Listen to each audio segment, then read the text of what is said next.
Good morning, Exiles. Happy Thursday. I hope your week has been going well. I am going to be deep voice try, quiet try this morning because my family is asleep. I just heard my youngest wake up, and I think my wife is trying to get her back to sleep, so I don't want to wake her back up. Today is another fun day. I'm pumped to play some Path of Exile 2 because, again, yesterday I did not have the time to actually play, so I have not touched the game since the last stream, unfortunately. But, you know, that's life, guys. Last night went on a date with my wife. We saw Obsession. She hated it. I loved it. We will never be going to see a horror movie together again, unfortunately. The first horror movie I think we've seen in theaters in maybe 5 or 6 years. I thought it was spectacular, but that's besides the point. On today's stream, we're doing a couple things. Progressing our monk in solo self-found should be fun. Hopefully we break into tier 10 maps. And then I will be guesting on the Yap of Exile podcast by WhateverMedia.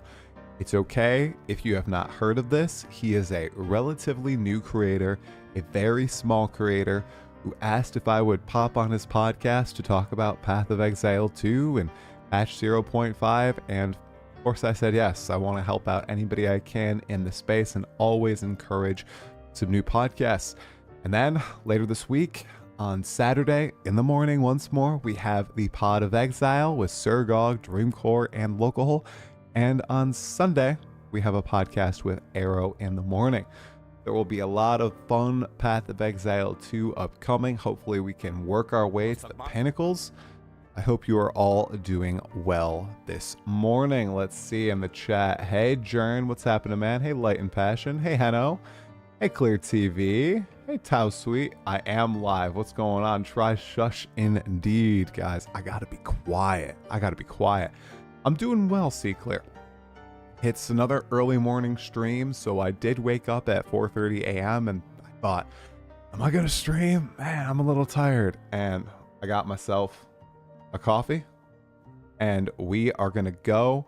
Man, the community, so I haven't really been too involved. Obviously I had a video that I released yesterday talking about the nerf to Flicker Strike, discussing the preemptive Val Temple nerf. But man, it appears the Path of Exile 2 community is getting a little upset about a couple things. And that video got way more popular than I thought it was going to be. I unfortunately did not break down Flicker Strike in the best way, particularly in how it can be hard to scale it up. I still think if people are getting infinite Flicker Strike on day 4 or 5 of the league, it must not be too difficult. I know that's a crazy take, but I did not give it an accurate enough reporting. Still, I think it deserved to be nerfed, and I hope that they were nerfing stuff before. I feel like they're only in this mess of a situation with the backlash to that because they stopped nerfing stuff directly and they were only fixing bugs, and now that was an actual, like, you know, nerfing of a build in between league start and league end, which I consider to be mid-league. But anyway, I want to hop right in to Path of Exile 2, so hopefully there's not a giga download. I saw there was a patch reverted last night because it was causing some crashes, and I'm lucky. Don't be mad at me, guys, but I haven't crashed a single time this league. Now, I only have 17 hours or something, 18 hours of play, so not the 100 plus that a lot of people have already, but I haven't crashed a single time at all. Hey, Rapso, they nerfed the ability to have a 100% chance to not consume power charges on Flicker Strike, so you could have infinite Flicker Strike. They capped it to 75%. Hey, Cat Chat, what's happening, man? It's 5 a.m. for me. You must be on the West Coast. What's happening, brother? And that made Flicker Strike players and just some players in general upset.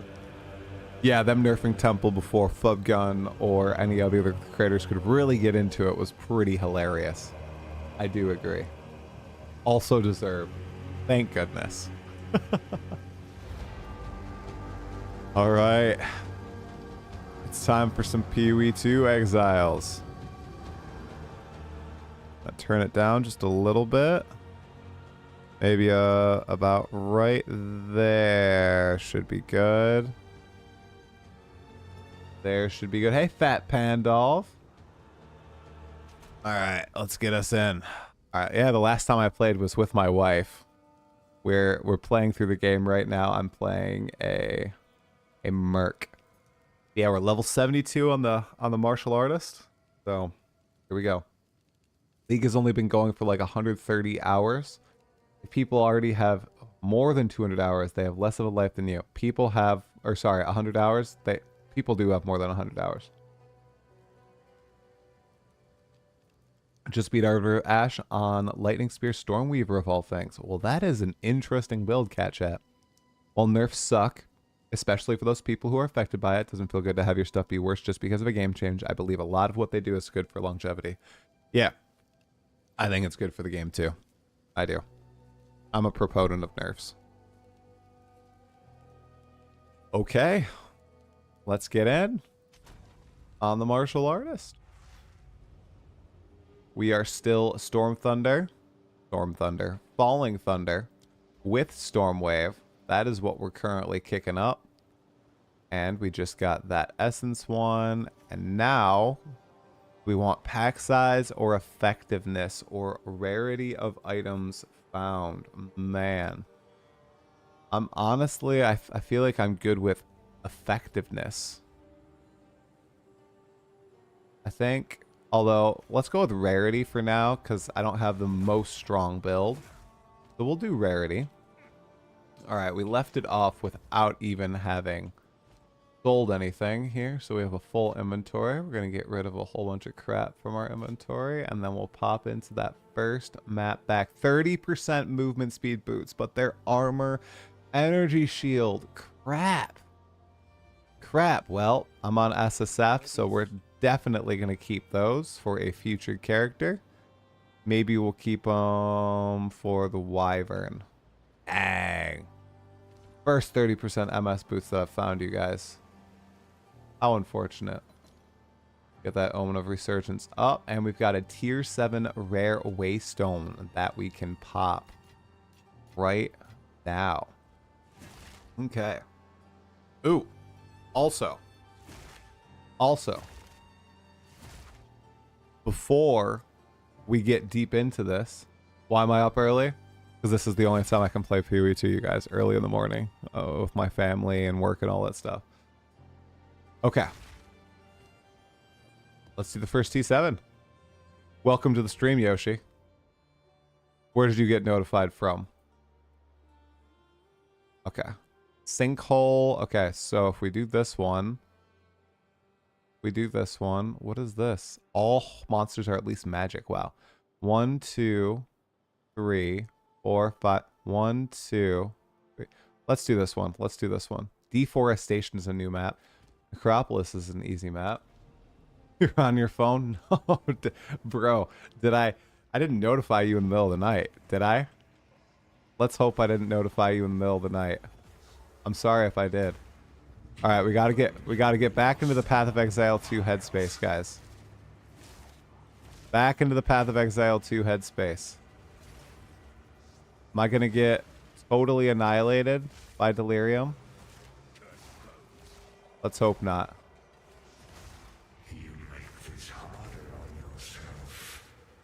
I do make this harder on myself. Wow, he's got a lot of new voice lines, Tang Mazu. Ooh. Oh my gosh. I just got one shot out of nowhere. Maybe I shouldn't be doing T7 maps yet. My defenses are still... And a heavy stun. My defenses are still trash. Maybe I shouldn't just do a Delirium if I found it, because that was literally just a one shot from a random white mob.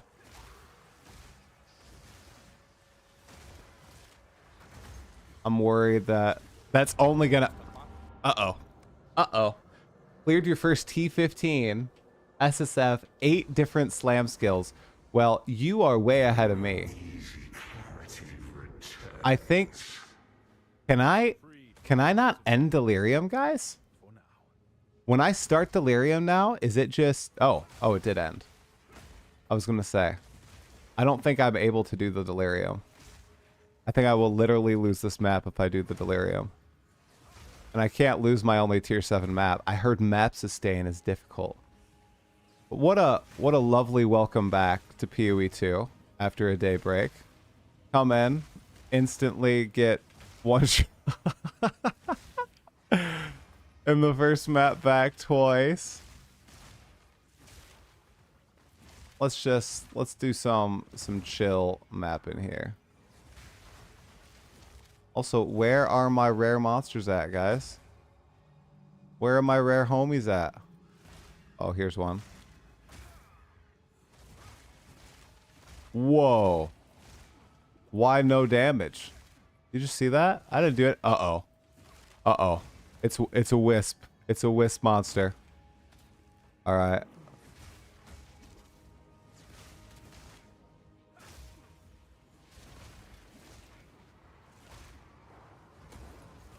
Oh boy.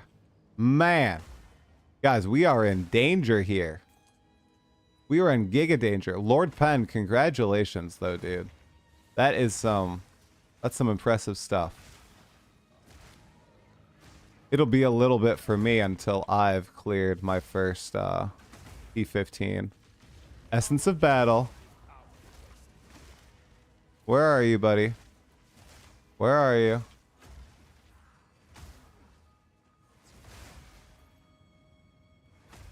Wait. What happened to my Essence of Battle? Oh, did it bug? Did I just get a bug, guys? Dude, Essence of Battle is huge for my build. Did I kill it too fast? I think I just ran into a bug. That's unfortunate. Well, alas. Hey, Krighammer, SSF is great that you took it. How dare you, dude? Yeah, Krighammer, SSF is great this league. I agree, but I'm fine with the slower progress. It's a hard sell for people who, one, are used to and really need the fast progress, but I'm just not one of those people. This is definitely the slowest I've ever progressed, and this comes from like Mirage League from PoE1, where I progressed faster than I think I ever have before. Oh wow, that was a big crit.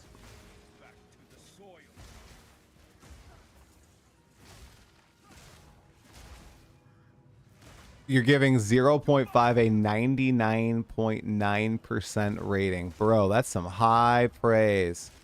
And the only issue for the score loss are bugs? Yeah, so that's the other thing. It just, once again, I just must be very lucky. So I understand that a lot of you are running into bugs. Except the one that just happened on screen. Basically no bugs. I am just lucking out, you guys. Completely lucking out. So I'm sorry. I'm sorry to everyone who's encountering bugs. That really sucks. I have just been so lucky. All right, come on. Give me a rare monster. Wha-bam. No rare.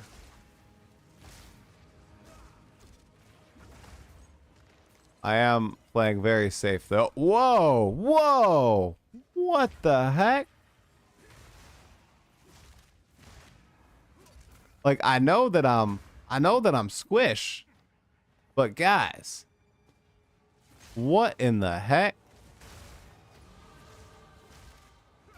Not that squish, am I? Wow! Those guys are dealing some giga damage. Nice uncut spirit gem. Some insane amounts of damage. Okay, there's some ground degens that are contributing to my difficulties here. I see them. I am aware, as they say. Aware. I think I should go do the boss.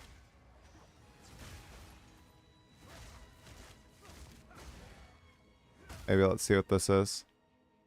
Armor is whetstone. Nah, I'm gonna go do the boss. You're also slow this league? Guys, I'm giga slow. I like that rune. It's good for leveling. Heck, maybe I can even use that rune right now, honestly. Okay, 1 second. Let's see. Oh, man. I gotta do my build planner, guys, because I don't even think I remember where I was. Where was I? Oh, I was getting these LE damage notes. There you go. Okay, here we go.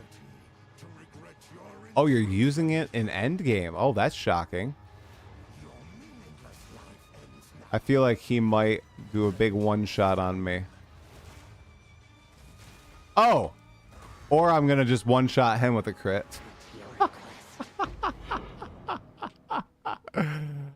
Okay. Well, that's not how I expected that to go. We got our next tier 7, and let's go finish that abyss out. My damage is pretty nice. But I'm just a little scared. See? Wow. Wow. Wow. That's why I'm a little scared. Do you see that? Those projectile monsters. The lightning scullies. Literally almost just one-shot me.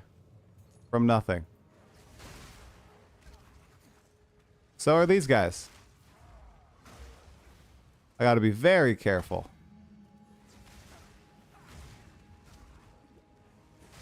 Got a bunch of rare monsters here, actually. I found where all the rare monsters were. They were hiding over here. Come on, give me a bone. Give me a bone. No bone? Come on, throw me a bone, GGG. What happened to the unarmed build? I wasn't scaling effectively. I was doing tiny amounts of damage with my fists.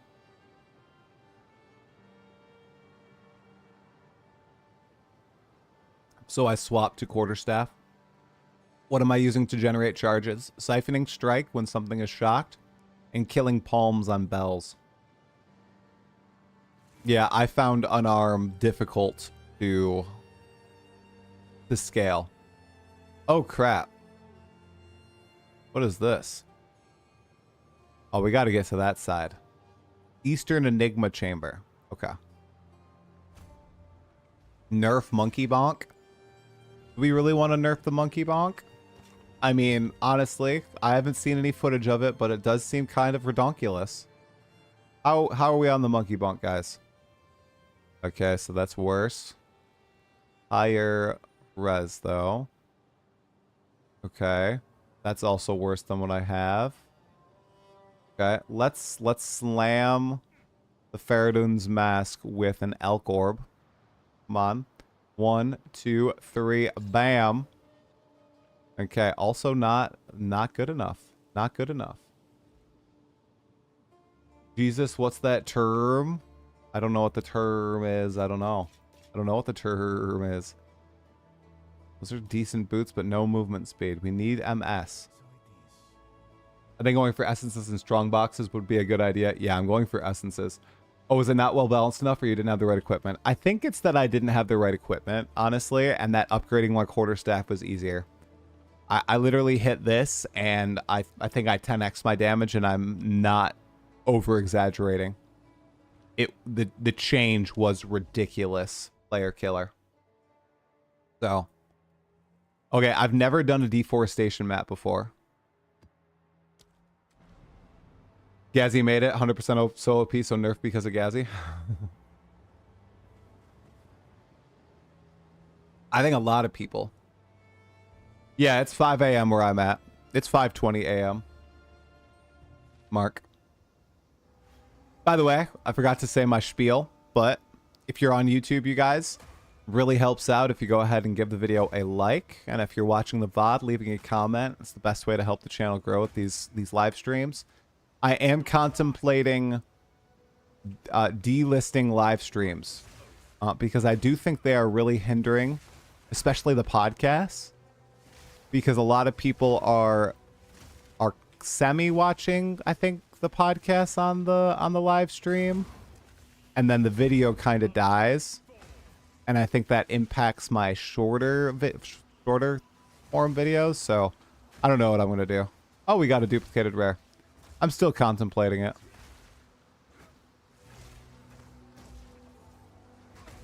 We'll see. Take that. Take that, guys.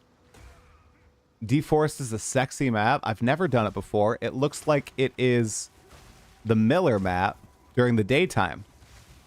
Is that an accurate representation? Heck yeah. That's true for you? Yeah. So I don't know. It's like the whole trade-off I got to think about for my channel. Like, are people actually watching the full stream? Am I shooting myself in the foot by making the whole stream available with the podcast? Like, I don't know. I know a lot of people do like watching this, and I would keep it listed. It just wouldn't appear in your feed. So I was thinking about essentially telling everybody, hey, I got to delist these, but I'm going to put them all in a nicely organized playlist. Plus, I'll notify people on Discord of the VOD link. So, like, they're not going to disappear. It's just they won't be clogging up anybody's feed. But then again, if you don't see it in your feed, how likely are you to actually find the stream? I think pretty unlikely. I think a lot of people won't go searching it out. So, I don't know. Trying to manage your channel, you know. Although my last couple news videos have been doing well, I've really enjoyed making them, and people seem to have liked them. So that makes me happy. We're gonna do this league mechanic. All right, guys. I think I have a couple new call outs. Okay, for the game, some criticisms, and I'm not convinced they're bad things. Okay, but they might be. I think one, the league mechanic a lot of the time does seem a little blah, in my opinion. Watch, I'm gonna get like a divine orb or something. Maybe I'm just not lucky. And here's number two. I haven't had a lot of time to play. From what I understand, progressing through the quest lines takes an absurd amount of time. Far longer than what GGG surmised. And while I'm totally fine with it taking a long... Oh, no, not this girl. While I'm totally fine with it taking a little longer, I am a little scared that people legitimately won't be able to finish ever who have as much time as, say, me. I'm a little scared. I am a little scared about the length of time to complete. I don't know if I will get the Arbiter of Divinity for a while. Now, I'm fine with it taking a longer time, 100%, and maybe the takes I'm seeing are exaggerated, which is why I'm really trying to not talk about a ton of stuff outside of like patches that I haven't touched. I'm trying to I understand that it's better if I have an opinion on them, so that's why I'm waiting to talk about it in videos. But let's say if you're playing an SSF and off meta build, and what is it going to take? 150 hours to get every quest line? Like, I'm talking to some of my blaster friends, my content creator friends, who have played 120 hours since launch, right? And they're playing the top meta build, and they just finished all their quest lines. They just finished all the quests. They didn't even max out the Atlas. Maybe I'm crazy, but I don't think that's how GGG pitched it. You know? Like, I'm fine with the journey. I'm fine with the journey. Is the journey too long? So, the reason I brought this up is I'd love to query you guys. Some of you have been playing as much as I have. Some of you have been playing more than I have. What are your thoughts about this? Because I kind of like the idea of a journey. However, if it's a journey that will take 200 hours if you're playing something and making it your own, and you progress very slowly, like me, is that too long on a seasonal reset game? If the seasons were all 6 months, I think that'd be fine. But I don't think that's the way they're going to be. I think they're going to be much shorter. Like I told my wife before the league started, yeah, Endgame, we can get you the challenges, sweetie. Because she really likes armor sets. So, you know, assuming PoE2 is still around in, you know, 8 years when our kids are more grown up and maybe they're off doing some practice and everything and we can play more games together again like we used to. Like she likes PoE2. She just is so tired after watching them, you know, all day and being with them all day. And so I was literally going to get the challenges for her on her account this league. And I told her last night before we saw Obsession, I was like, sweetie, I don't think I can get the challenges for you. I think it's more, it's way bigger than I thought it was. So I don't know. All right. I haven't looked at chat. I'm about to pop open chat. What do you guys think about this? Going towards Arbiter of Ashes way faster than before the rework. Hey, Drake Pancake, by the way. Green takes too long to load. You love the new quest lines. I like the new quest lines too. Playing PoE2 is similar to having a career. More investment, more rewarding. They want people to stay in the league longer.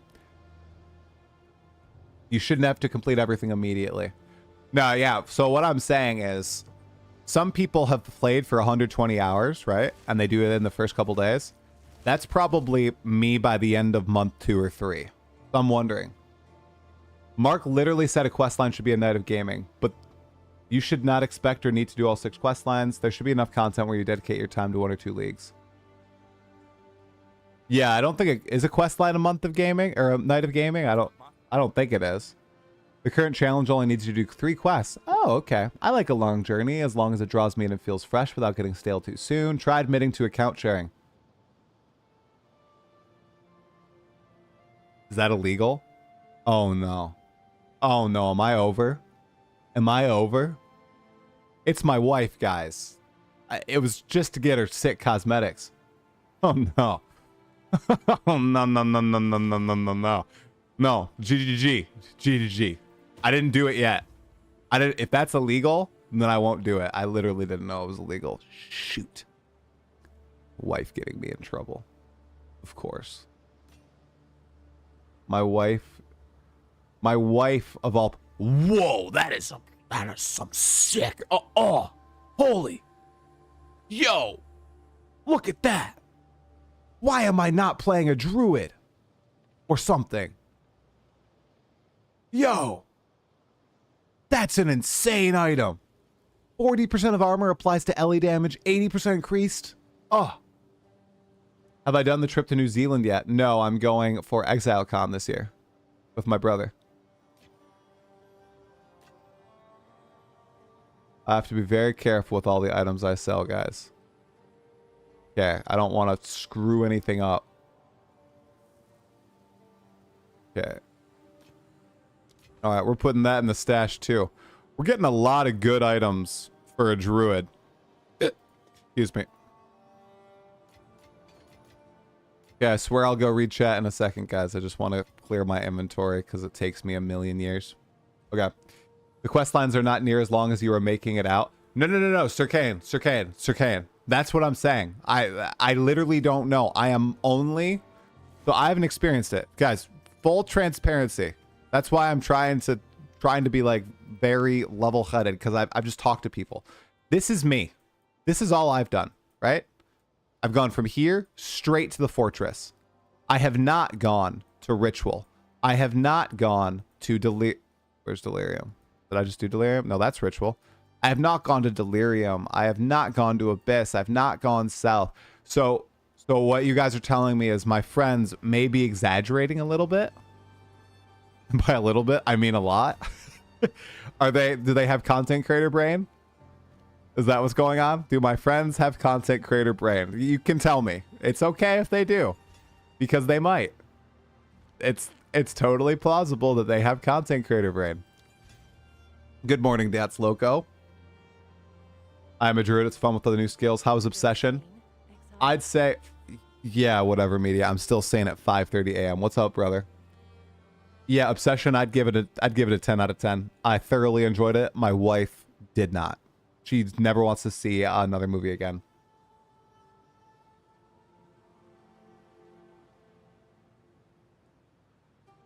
Okay. Okay.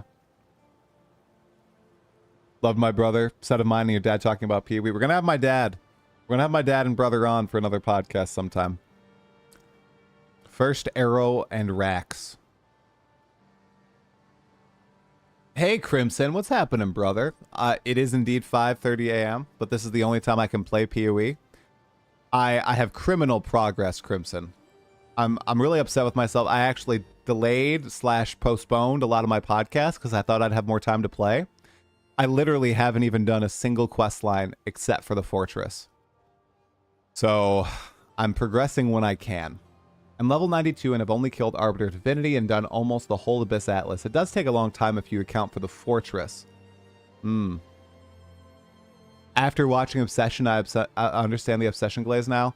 Dude, that Nikki's actress especially, she freaking killed it. That was, what an amazing movie. I loved it. I loved that movie. My wife did not love that movie. Okay, we are going to do this tier 8 map and not die, guys. Oh gosh, how many portals do we get? 1 revive? Come on, GGG. Why are they giving me... Shoot. Yeah, guys, we can't die. Oh, thanks, Lana. I appreciate it. May I make a recommendation from my experience, or do you want to go in natty? As long as you don't spoil anything, you can make a recommendation. I can't guarantee that I will follow it. Blue Moon, I'm not going back to bed. This is the only time I can play video games. This is the only time I can play. Maybe you understand, maybe you don't, but this is the only time. I would recommend against the first quest line you complete being the fortress. Well, GGG should really change the way they present things if you think that way. Would you recommend like a league, or would you recommend one of the masters? Because the fortress, the reason I went with fortress here, I'll give you my reasoning. 1, obviously we're pushed there first by Doriani, and therefore GGG. 2, it gives you your Atlas passive points. So at least me, I'm like, I want my Atlas passives before I go the rest of the Atlas. And then, was there a fourth? Thing? I don't think there was a 4th thing. Oh yeah, I want to fight the Arbiter of Divinity. Yeah. That's the reason. Like, of all the fights and all the lore, I want to know what the heck is going on with the Arbiter of Divinity and Tekrod. Like, what the actual heck? So, let me see. The Crimson said, pretty soft recommend. Okay, so it's not hard recommend. It's a soft recommend. But why would you say you're not hard about this? Not 100% do the fortress first. Yeah, I feel like I'm midway through, I think, the fortress. But I don't even know if I need like T15 maps to do Arbiter of Divinity or what. Which, I mean, my goal was to get to tier 10 today, and I am on track to do that before WhateverMedia's podcast. Ouch. Oh, we're also about to level again. Do enough fortress to hit a citadel or RB of Ash. Okay. Okay. Whoa! What? You stupid elephant? Let's not touch the elephant. No spoilers, but unlocking Doriani First Master may help you out. Yeah, honestly, guys, I don't even know what all the extra mechanics are for each of the masters. I only know the stuff that they teased. I don't know if they have some busted tech going on. I am a blind... Did I really not pick up the Regal? I'm a blind, slow boy. Whoa.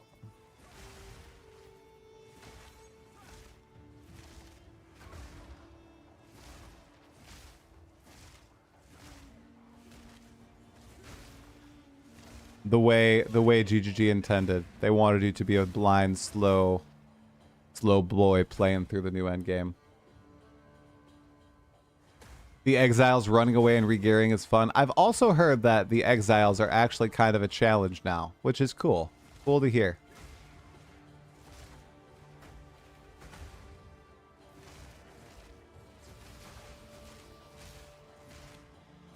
I'm also to the point where I might look up some recommendations for Falling Thunder. Even though my Falling Thunder is absolutely chonking bosses, and we're having no, like, we're one-shotting the bosses right now. Oh no, I need to do proximal tangibility. I'm wondering if I'm missing out on some easy supports to giga increase my damage. Okay, I gotta watch out for these elephant tortoises, because one of them literally almost one-shot me. And that would be embarrassing if an elephant tortoise killed me. Okay, Rune of Prowess. Confrontation. Gain 4 rage on melee hit. I already have that with Stormwave. Rune of the Prism. Oh, this is what the guy was talking about earlier. Minus 10% all max LE plus 20%. I don't need that, though. I don't think I need that right now.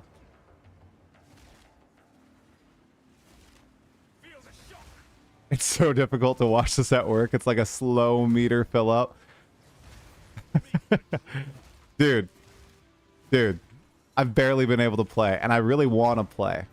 But I have so many other things going on that I've been unable to. So I feel you. I just don't even... I know I shouldn't say this on my stream, but I'm like, I don't even watch. I just don't watch anything. It's mostly because I don't want... I want to... Wow, I just one-shot that guy from full. I want to not accidentally see the boss fights. I'm keeping myself... I'm saving myself with those boss fights, okay? That's what I'm doing there. Okay, I know we need some extra D. So where is that node? Where's that helmet node? Is it right here? Subterfuge Mask. Yeah, we're literally right there. We're going to go to Subterfuge Mask, guys. I know it was nerfed, but I still feel like it's pretty...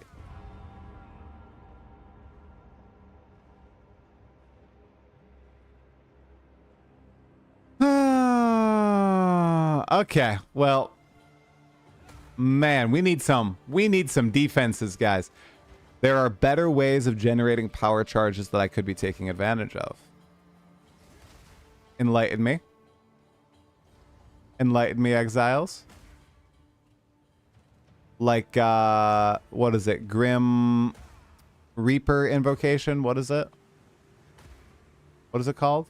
I don't freaking know.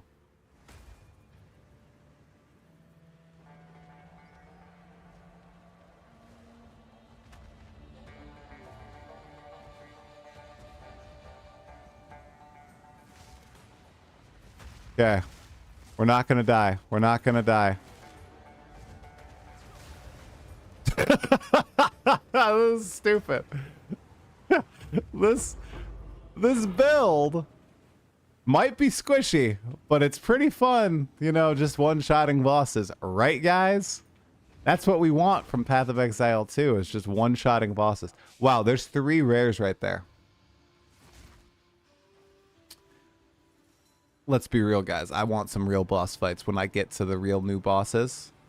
But him, I'm okay not one-shotting him. I've fought him a million times before. This is really bad. This is bad. This is really bad.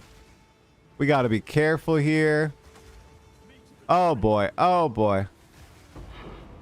Oh, we got another T8 map. Sick. Guys, map sustain. There's no problem with map sustain. Easy.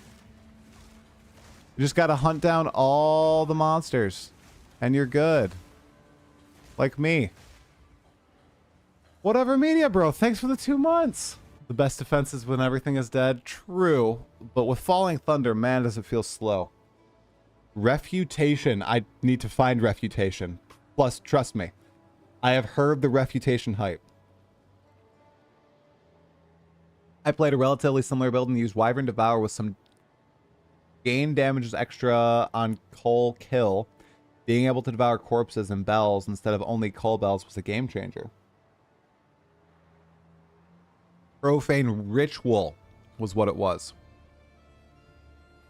Profane Ritual is what I was talking about. The cast on X.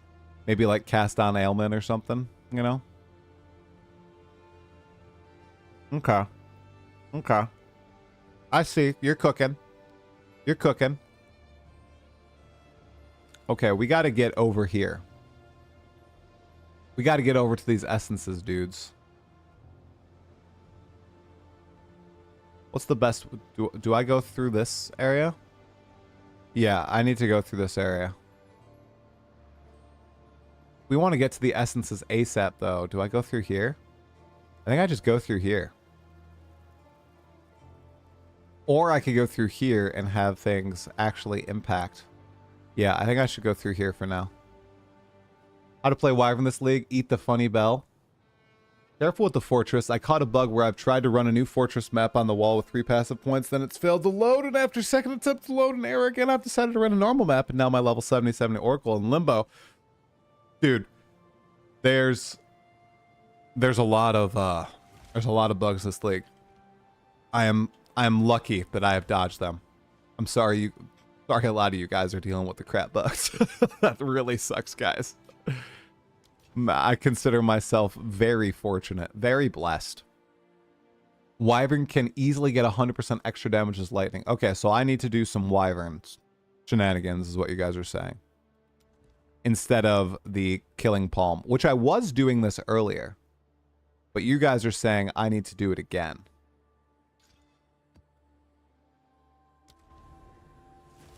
So maybe I get Devour with my next high level skill gem. And we see what we can do, eh? I don't know why I turned Canadian there for a second.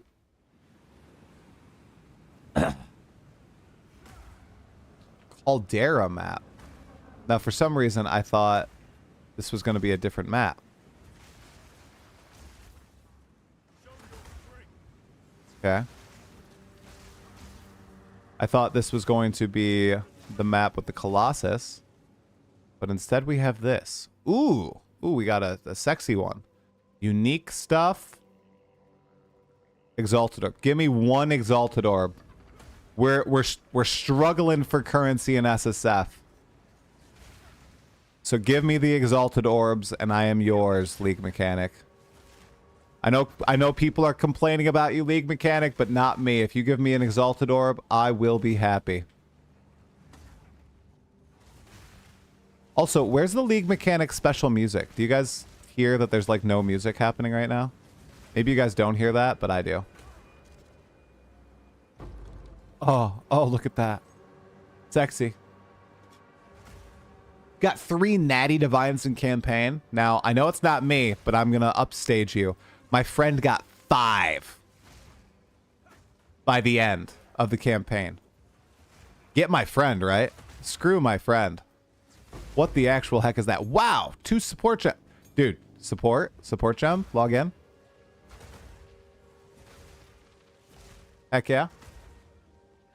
Glad you're not the only one struggling to get currency. Okay, well, I am an SSF, so I will take all the currency I get because I'm using everything I get too. Everything is useful, which is what I really like. 5, you only got 2? Bro, I got 0. How about that? I mean, you got me beat. Everybody's got me beat when it comes to divines in campaign.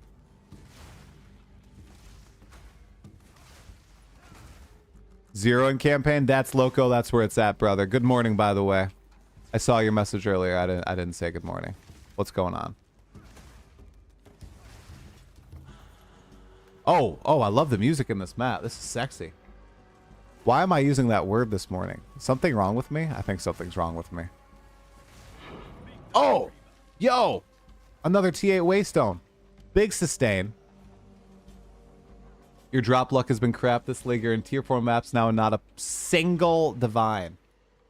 Or anything else particularly rare. It's okay. In SSF, divines don't even really matter. So I don't even need to be sad about it. Whoa, look at. Also, in my latest video, the sprint debate has been hilarious. I'm glad that there are so many people on my side with the sprint. I know that this is a popular viewpoint, at least from some creators. Like, I think Jung, Fubgun, I'm sure many others. I saw a lot of comments and support. But wanting sprint to be the baseline movement speed in PoE2 is kind of insane. Like, please, don't do this, GGG. I know you're all about listening to the community, but please stand your ground on this. I I really feel like we don't need that. Like, it should be something dangerous. If people are still dying to sprint, it is their own fault. It is their own fault. Oh, we got our first perfect essence. Let's go. We got a big rare boy here. Are you? I can't believe I just got one shot like that. That was embarrassing. That was very embarrassing. None of you guys saw that.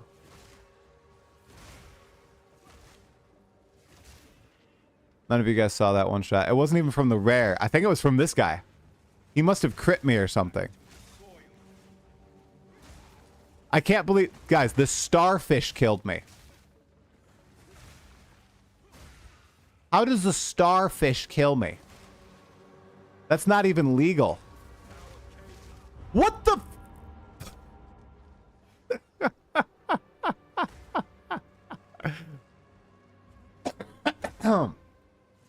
I've got that lingering cough, guys. Okay. Let's not let that essence mob get me again.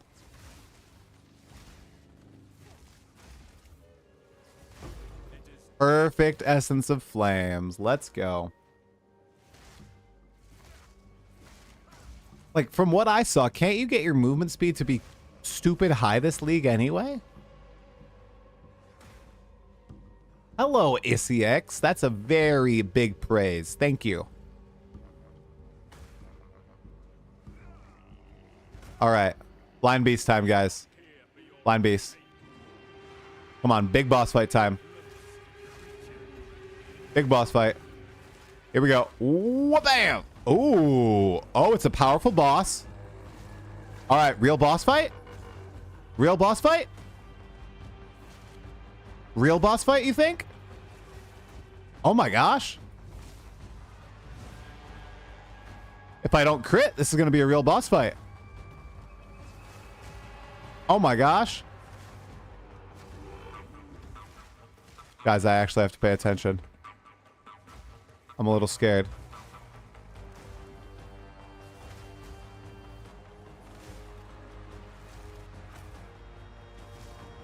Oh, he's enraged. Is this guy any good? I'm the Spirit Walker, guys. Oh, my first crit of the entire time. Man, what's my crit chance? It must be crap. Is this guy any good as a boss? I'm curious. He seems kind of cool. What is my crit chance? How can I check that? Falling Thunder. What's my crit chance? 22%? That's kind of bad, isn't it? 22% bad? I assume it's bad. I think it's pretty bad. I've no room for that. Hello, want to stop by and say thanks for all the podcasts? Thank you, YOLO I Am Solo. You highly enjoy them and listen to almost all since PoE2 release. Holy crap. Thank you.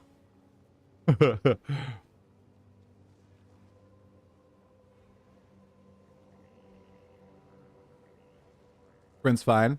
I agree, Sprint's fine. I think it can be a little less clunky with some skills. See ya, Dats Loco. Have a good work day. James Reed, martial artist, is the most fun you've had in PoE2 so far. Heck yeah, man. Boss has very high lightning resistance. Once I got that crit, though, he was donezo. Oh, what the...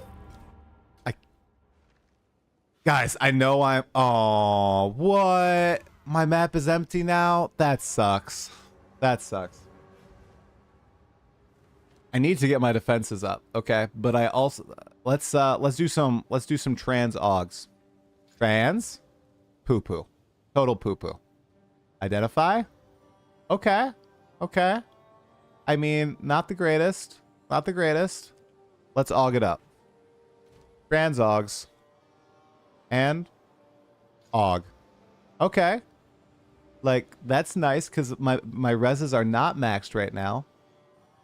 But no, it's still not. I still don't think it's good enough.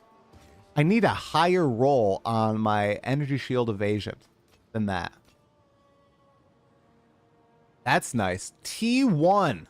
Oh, shoot. T1 on that Spirit's Avian Mask, guys. Okay. Okay. Now we're cooking. Now we're cooking. Let's do a greater og. Ready? 1, 2, 3. Int. It's okay. Not the best, but it's okay. Okay. Now let's see. What does that perfect essence do? Extra fire damage. No. No. No. Let's open our essence stash. Let's see what we can upgrade it to. Come on. Okay. Okay. Life guaranteed. Okay. We already have that. We can't get that anymore. So we need cold and fire res on this. So this is fire res. Cold res. Okay. So let's do fire. Let's do a guaranteed fire. Bam. 31% fire. Okay. Okay. And now we're going to slam. 1, 2, 3. Okay. Energy shield recharge rate. Okay. It's T1. Okay. Come on. Come on. Give me another. Give me cold res. Give me cold res. Give me cold res. Give me cold res. Mana. What the I think this is a dead item. I just invested so much into it and it's dead. But, you know, I've already gone this far. I might as well see. I might as well see if I'm going to get like a T1 res. 1, 2, 3.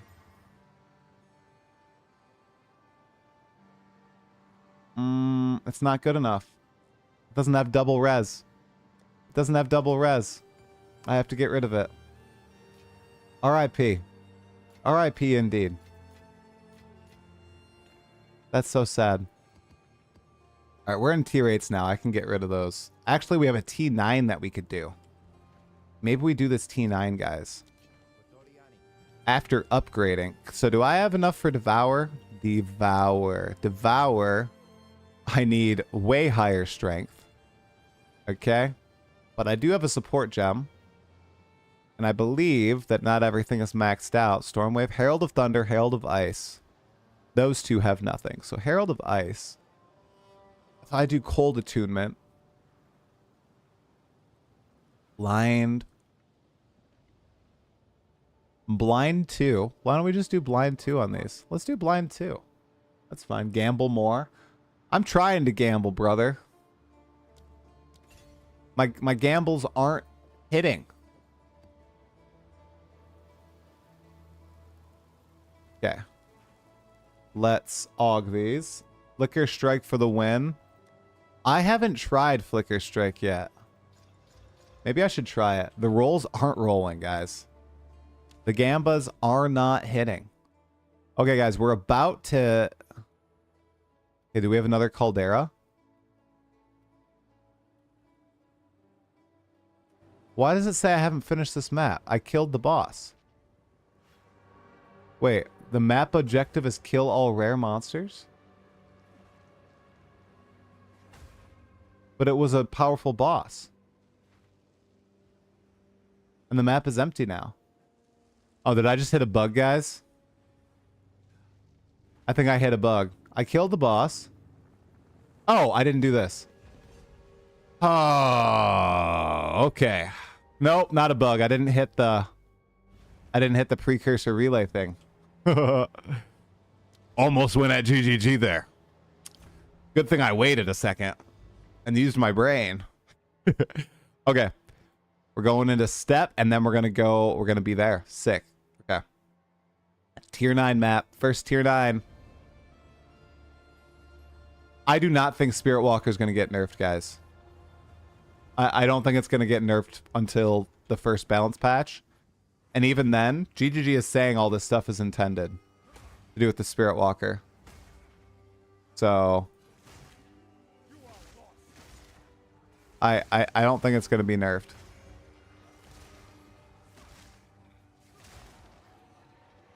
I mean, if they want to nerf something, it seems like they're down to nerf it now.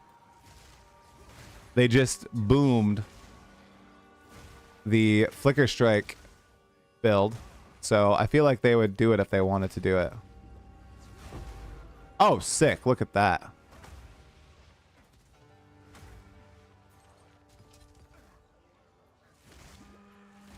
Ooh, we got a ritual. We got a ritual. All right. Let's do it. Let's not die.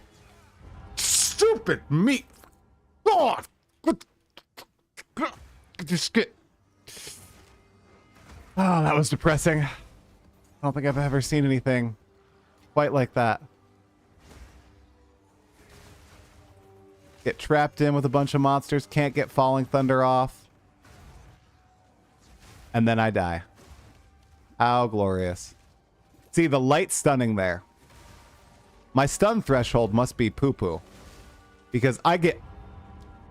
Man, I need to improve my freaking defenses. Because I get light stunned almost immediately. Every time I get hit by something. I don't know if you guys are seeing this. But almost every time I get hit by something, I am gonna die. Okay, so we're gonna get away. See? Look! Holy crap! I'm getting mobbed! I'm getting mobbed!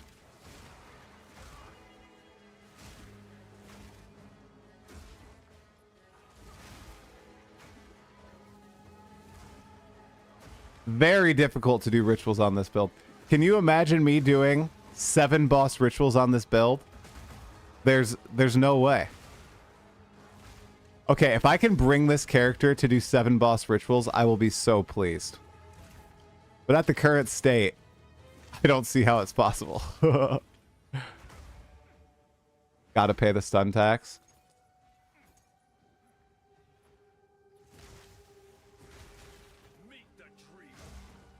Okay, I just saw it was flying a different way. Okay, so it's flying this way.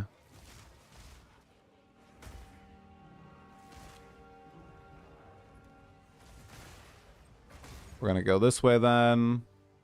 We're gonna try to get the ritual done. Yeah, see? I need to get my evasion up. Because what's happening is I'm getting hit by stray projectiles. You guys see that? I'm getting hit by stray projectiles.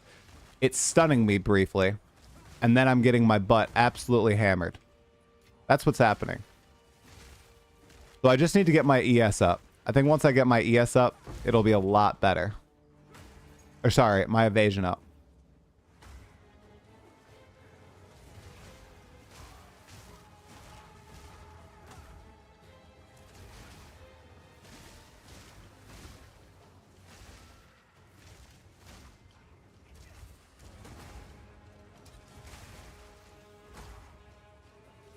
Man, if only I was playing Flicker Strike, I'd be immortal. Ugh. I'm just kidding, guys. It was a joke. Don't get mad. It was a joke. Oh, boy. Oh, boy. Oh, boy. We're just gonna swing our sword. Swing it again.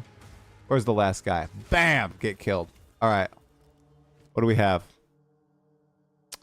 Blistering Bond, Rondel of Fragility, the Eternal Spark, Widow Hail, and an Omen of Bartering. All right, we're doing Omen of Bartering. We don't have much else choice.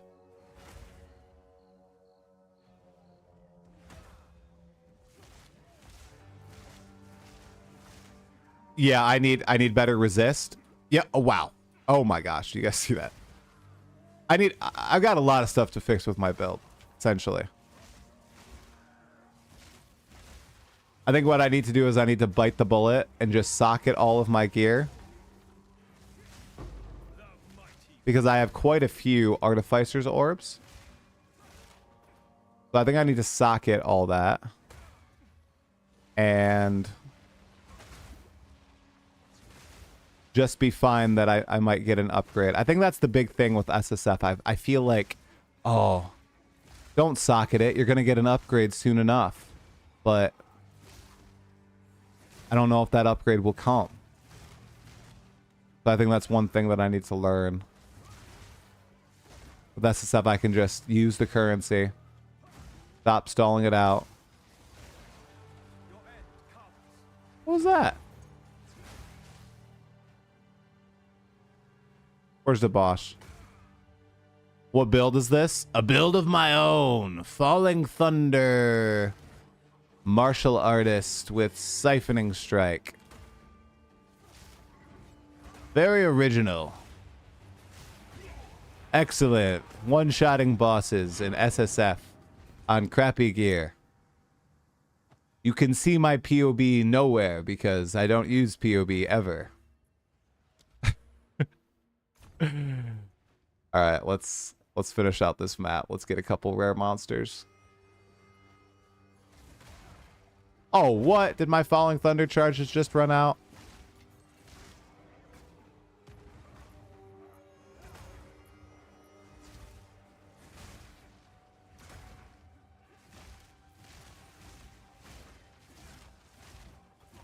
I haven't even tried crafting a better quarterstaff yet, dude. Oh. Uh-oh. Uh-oh. I'm dead. Okay. Okay. I was gonna try to pause to take in the moment of me getting way overwhelmed. But I missed it. Let me kill that pack of monsters, though, for revenge. Oh my gosh! I don't want to lose another 10%, so I'm just going to go to character select. And I'm going to log into my hideout. Can you begin making podcasts with fans so we have a chance to come and talk about PoE2? G. Bujar, that is an idea that, yeah, a couple people have pitched, and it's something that I think I'd be down for trying in the future. Okay. This is good. This is good. We like this body armor. We like this body armor. It's a good start. Mix of life and energy shield. Boom. Are you kidding me? I don't... Attribute require... What are these rolls? I could not give less of a crap about attribute requirements. Okay, that's really good. What just happened there? Energy shield, evasion rating, and increased T3. That's good. Roll something great. Life regen. What the f... Okay, that's fine. It's better than what I currently have. Okay. Okay, so what we're going to do now is we're going to essence this with enhancement. Bam. Much better than what we currently have. Huge. Huge increase. But now we pray. We slam and pray, guys. Alright? I'm just going to slam it 3 times. Here we go. I'm going to close my eyes.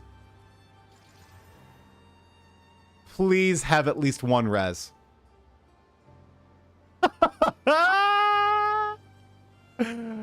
Oh. What? Thorns? Minimum cold res and stun threshold. What the actual...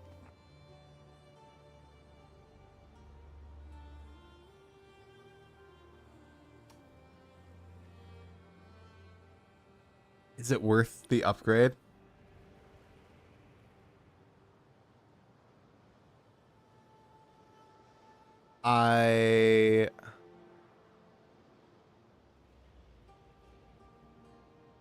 You just dropped Mage Blood? Academic. Congratulations, man.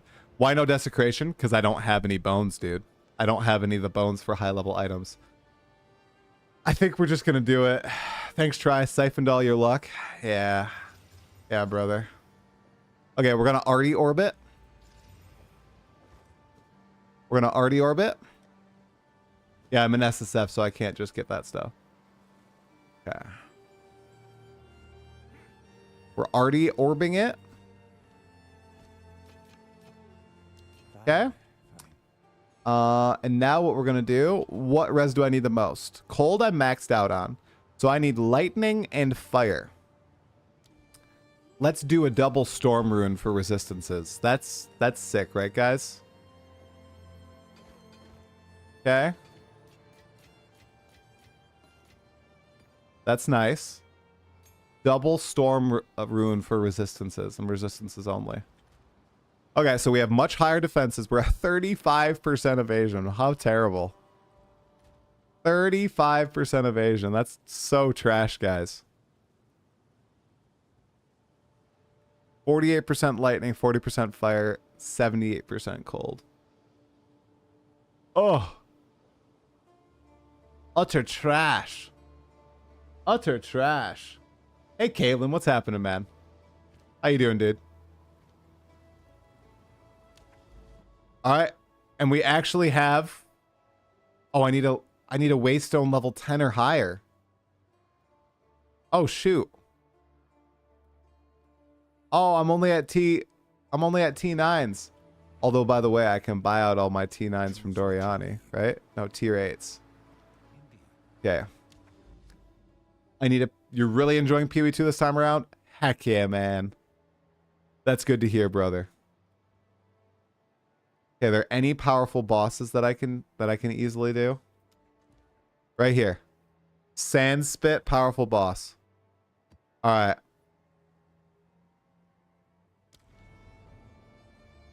That's why you'll never play SSF. Also, what will they add besides the axe in 1.0? I think classes are the selling point. Okay, I'm not doing that Delirium Mirror. No, I'm not strong enough. Not on my my T9 map. We're not doing that. Wow, and Abyss too.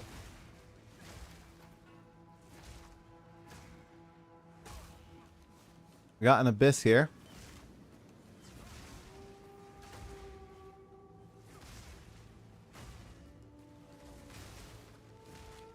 I kinda just want to go do the boss. Because I'm really scared about this Abyss. This is my only tier 9 map. Do I really want to potentially waste it clearing this Abyss? This is a little scary.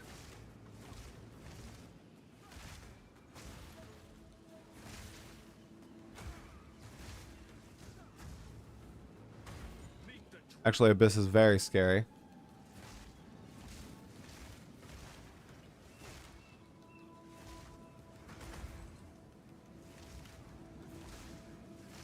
Come on. Oh, come on. Open, you crack. Open, you crack. Why is the crack not opening? Crack needs to open. Okay, there it comes. The crack is open. We got the lithomantic runes.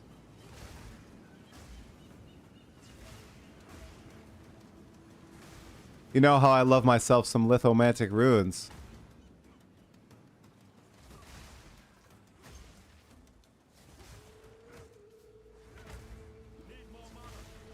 Need more mana. Uh-oh.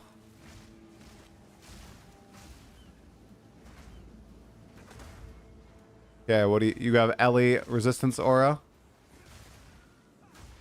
Not nearly enough. Not nearly enough. Come on, give me a good reward for all that time invested. Oh, sick. There we go. There we go. Could we craft a new quarterstaff with that? Potentially.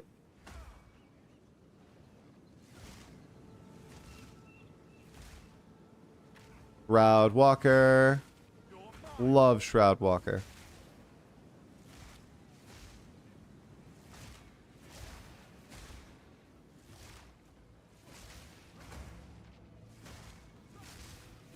Ooh, ooh. Here we go. Here we go. Oh! Nope. Nope, not projectiles.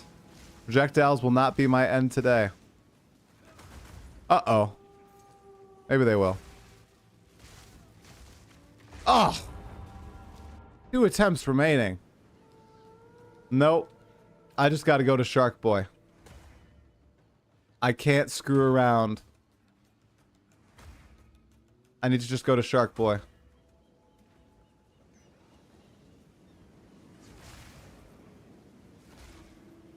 Can't screw around getting stunned by all these dudes from afar.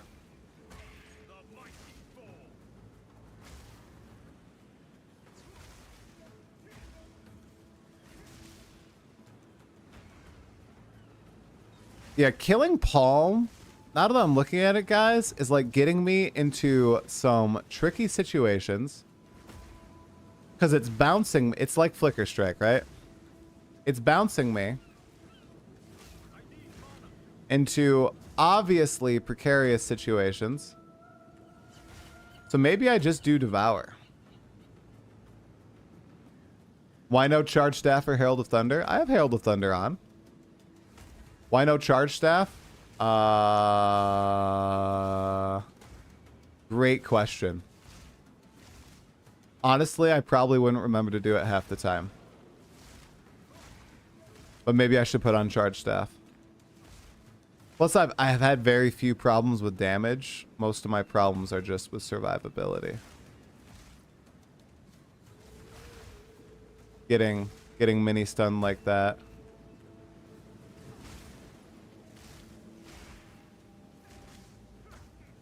And then dying. Wow, wow, wow. Okay, where is the boss? Come on.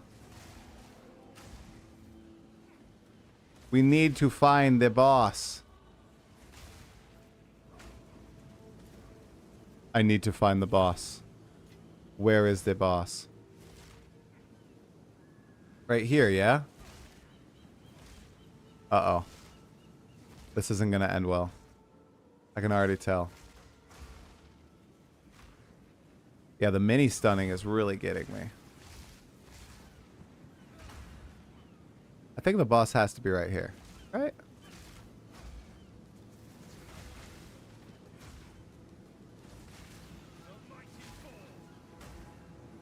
No, I did not add chain support to Falling Thunder. I have it all maxed out right now in just terms of like damage, but for clear, I bet chain would help quite a bit. Because yeah, look, it just goes in that cone. Maybe I should try that out. My boss damage does seem pretty super. Wow! One hit from a white mob almost just killed me. Okay, the boss has to be here. The boss has to be here. Come on. Come on, boss boy.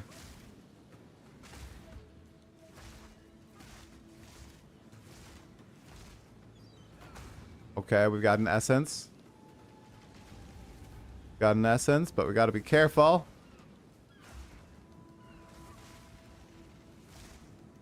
Got to be very careful. Essences can be very dangerous. Not this essence. You're weak. What a weak essence. You froze me! Just don't one-shot me. And I'll be fine. Man, and I thought Sandspit was a short map. Was I wrong or what? I feel like I've been lied to.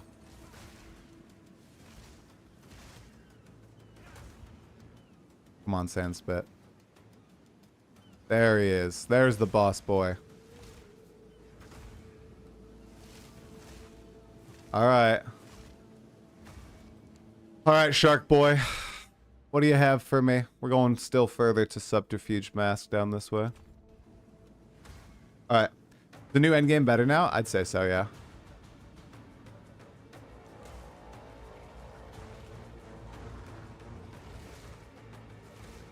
Gotta give him a second. Are you already down below there? Are you kidding me?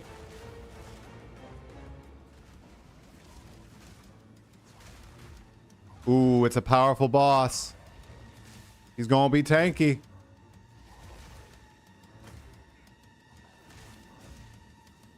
Let's get max power charges. Oh, I stunned him.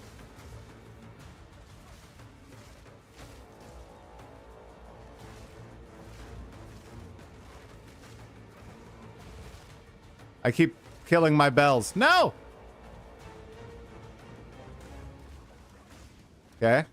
Gonna get back to max power charges while he does his little shark boy thing. One more. Did not crit. Rip.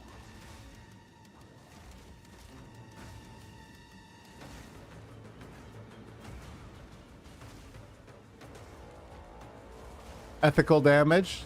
Ethical damage happening.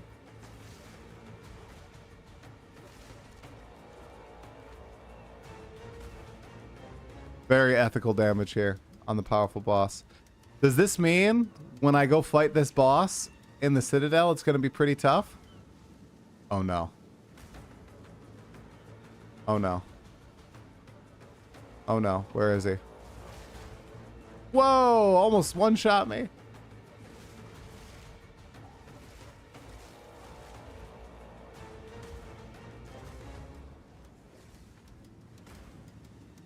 Uh-oh.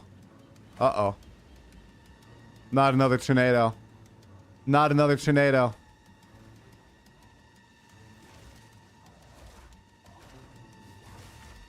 Uh-oh.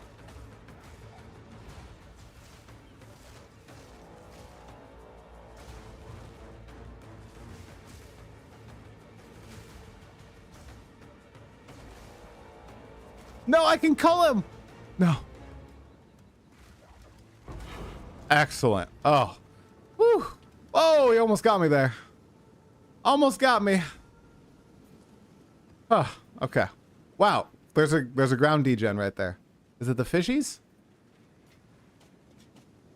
Okay. All right. The drop's still on? Yes, drops are still on. I think I have Wind Dancer on. I have Ghost Dance instead of Wind Dancer. Maybe I should do Wind Dancer instead. I think you might be cooking there.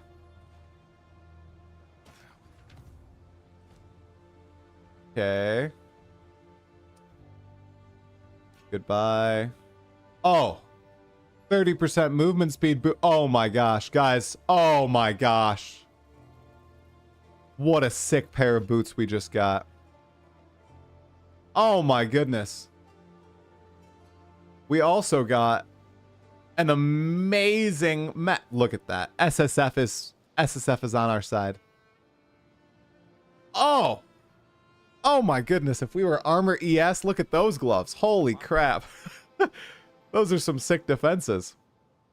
Chaos, Dex, 96 max life, 277 armor, 267 evasion rating. Oh man. Too bad we're not SSF. I mean, sorry. Armor ES. What am I saying? Well, that's nice. Okay, so we can slam that with one Exalted Orb. Hopefully we get res. 6 fire res. Oh, 6 fire res. SSF is so funny. Okay. And then we have max boots there. Okay. Now we're at 75% lightning. That's good with our new boots. Okay, wait, we might socket something in there. And then if we put on our new face mask, okay. We put on our new face mask. We are not capped anymore. Oh yeah, Way of the Stone Fist does change them to evasion ES, but most of the things there are defensive, so I need offensive modifiers. Okay, so if I change this, we lose a good chunk of resistances. Do I want to do that? Hey, Newgate, what's happening, man? We get a lot of life, though. 162 life is nice. A lot of energy shield. 100 energy shield. Better recharge. Okay. And we can fix the resistances with a socket. So a socket there, a socket there. I think we're going to upgrade those. I think we're going to do it. And then screw it. Why not also use like an elk orb on the sleek jacket? YOLO.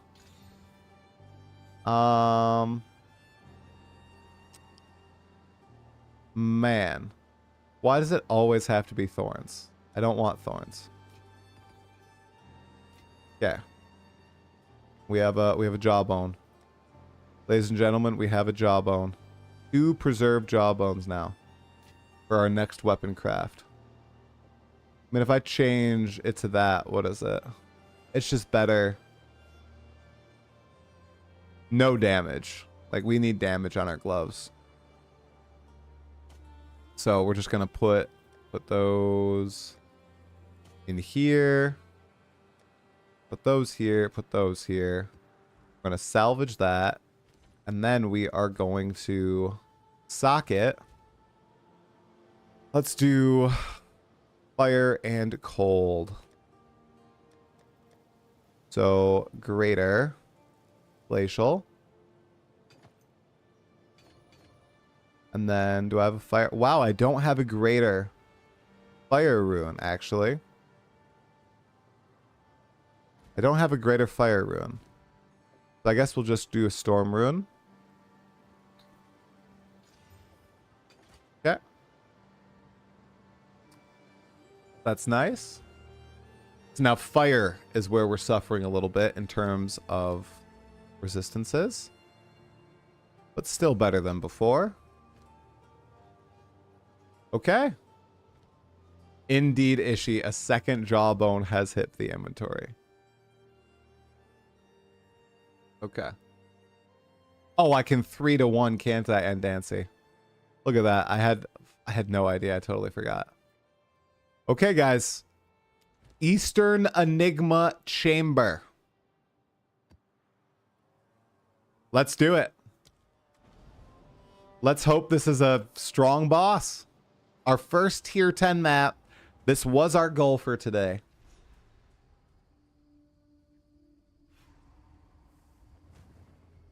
Let's see how this goes. Map objectives: defeat Doriani's triumph. Wait a second. This is a citadel?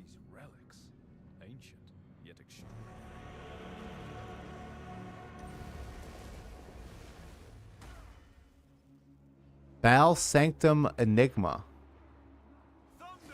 Oh no. Oh no, it's a citadel? Oh, I'm not ready for a freaking citadel, guys. One second, I gotta close my window. One second. Can't see the screen.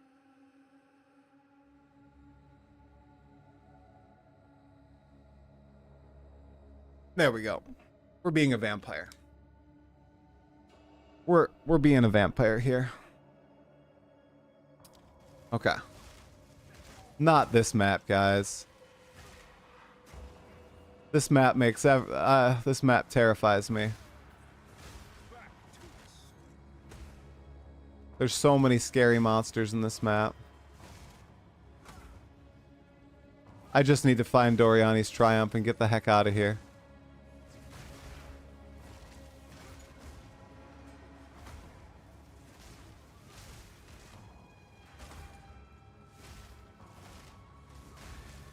Which, thank goodness, this map is usually pretty deterministic.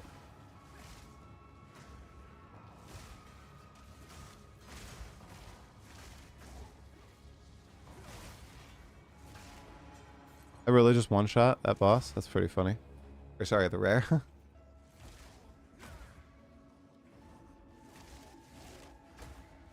We're gonna play it nice and safe.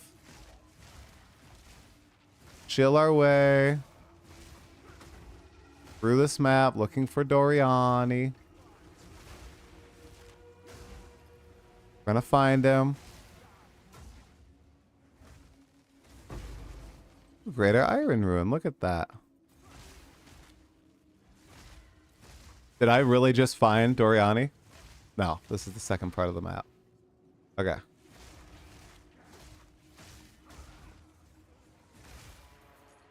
Indeed, SSF turning me into a boss rusher, yes.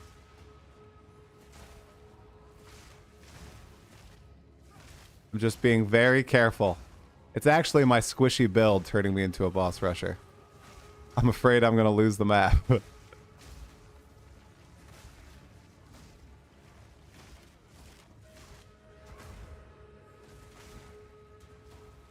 And that would be very unfortunate.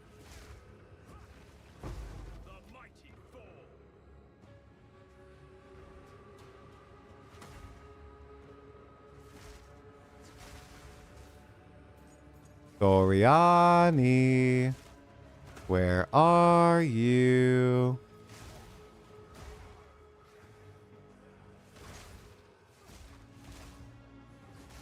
I know you're here, buddy. I think you're right in the middle here. I found you. All right, Doriani.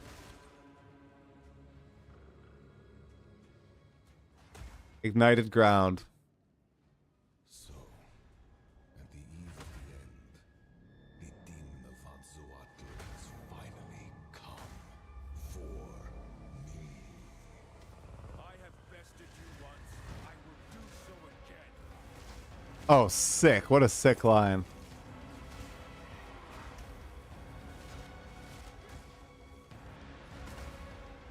Survival requires brutal choices.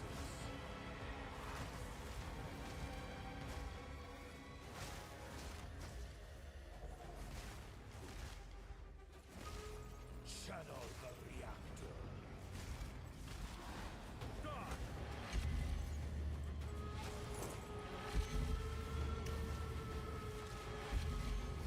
Oh, no!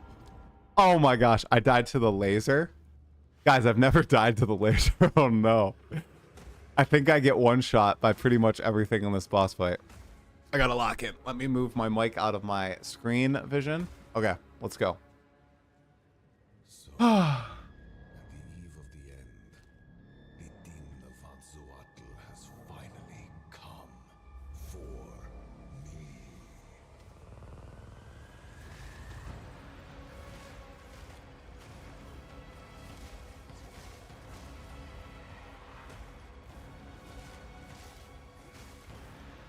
Give in. Oh, Survival requires brutal choices. I think that I'm ignited for a massive amount of damage.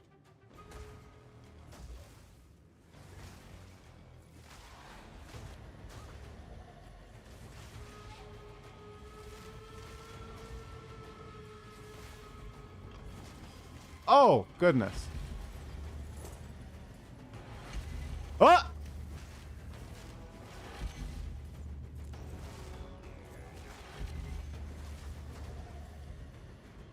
Best laid plans.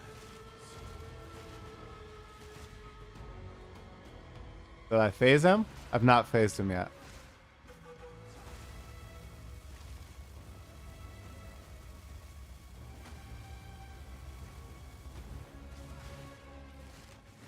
I'm playing so careful.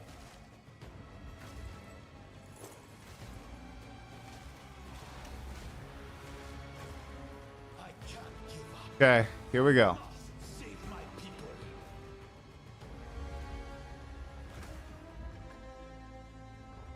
Here we go. We're fine. How foolish.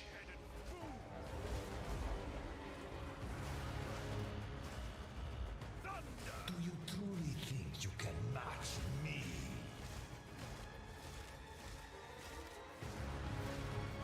I cannot allow you to interfere.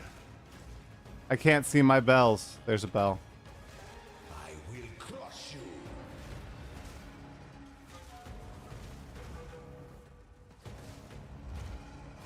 I plan for every contingency.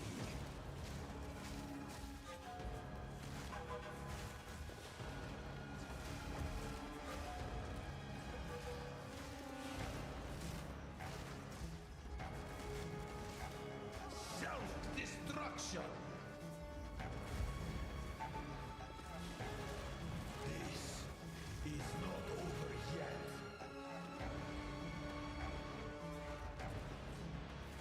There is no escape.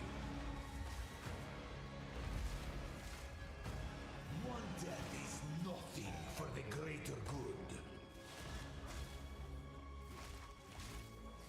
Nope. Nope.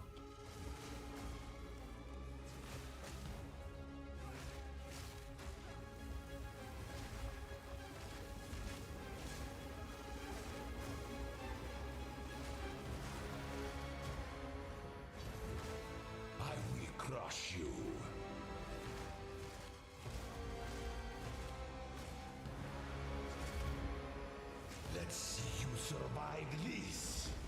Oh, thank goodness. Oh, thank goodness. Ah. Don't wanna die to Doriani. Okay, no loot. Okay. Okay.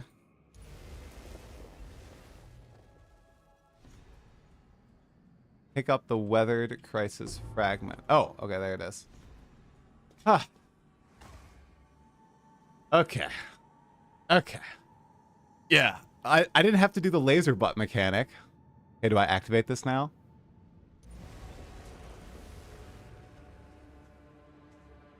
Wait. If this is anything like the first, I'd best be on my guard.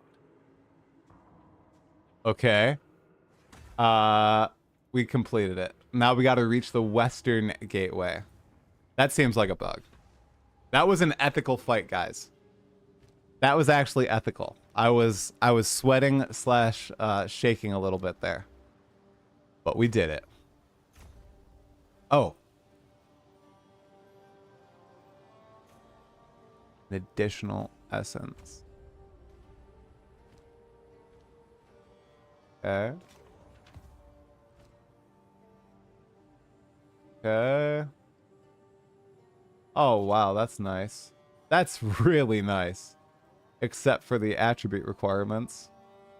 Wow, for an armor character, which I have a warrior, that is coming on up.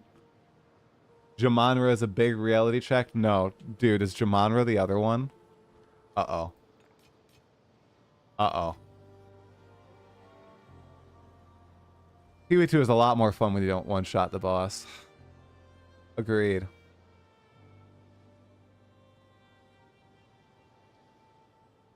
Okay. Killing Paul.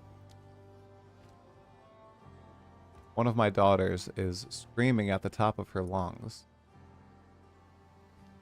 Hope she's okay. That's what all boss fights need to be like. Yeah, that'd be really fun.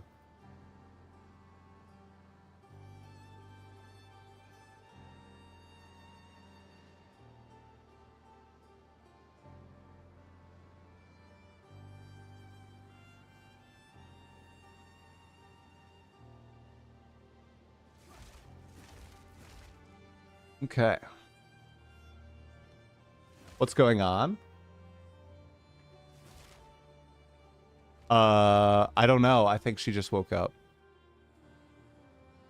I'm gonna go double check. I'm gonna be right back because I hear her screaming.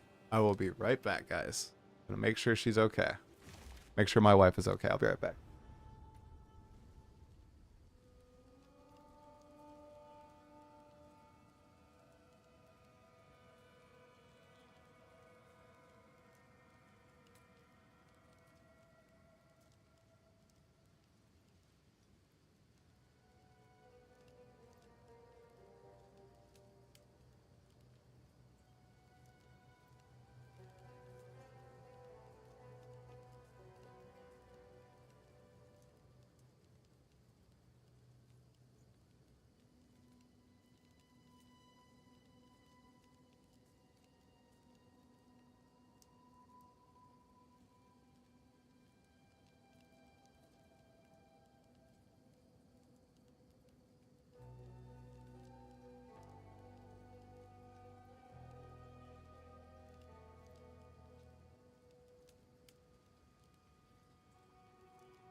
Hello. Hello, everybody. Everything's okay. Everything's okay. They're just up and playing. I thought that they weren't awake yet, but it is 6:37, so, you know, sometimes kids get up very, very early. Okay. So we just did an ethical Doriani, where we had to dodge everything. We did this. Your eyes betray you at every turn. Interesting. So we're closer to here, the Burning Monolith. So now we have to do the Western Gateway and get to the Western Chamber. Okay, so now we got to go left. So we go left. Okay. Let's start with it. You don't think you had more fun in the game until 0.5? Just testing stuff is fun. Going around collecting Pokemon, figuring out how a build is supposed to function with no idea what's going on. Awesome stuff. Yeah, it's pretty fun. Taking it at my own pace. Hey, Shy Fan. Pollen is kicking your butt today. Oh, I'm sorry, brother. That sucks. Got some war reps.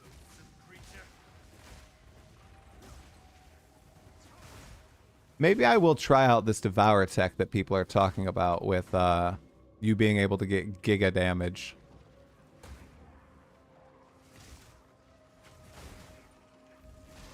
Does it work on boss fights, though? Also, Storm Wave with branching fissures, you're saying is pretty strong? Maybe I'll also give that a go once I find another support gem, but I gotta find another support gem. Sometimes that proves very difficult. Oh.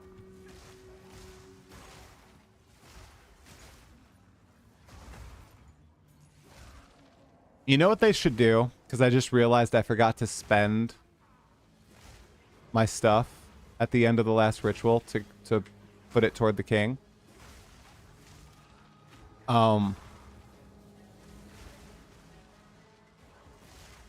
If you leave a map, if you close a map and there's still ritual left, they should have it contribute to the King of the Mist. I think. That'd be nice. That'd be a nice low quality of life. Any unspent ritual favor just goes toward King of the Mist.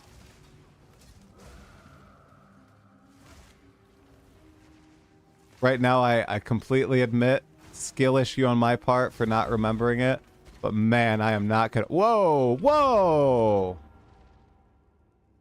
Oh, yeah. It's nice to click it and see it fill up. Yeah, the click is good. The click is good. I'm just saying if you forget. Like this guy right here.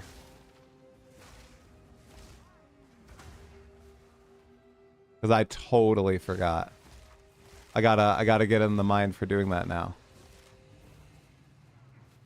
Okay, with the support gem, I can try the multiple branching fissures.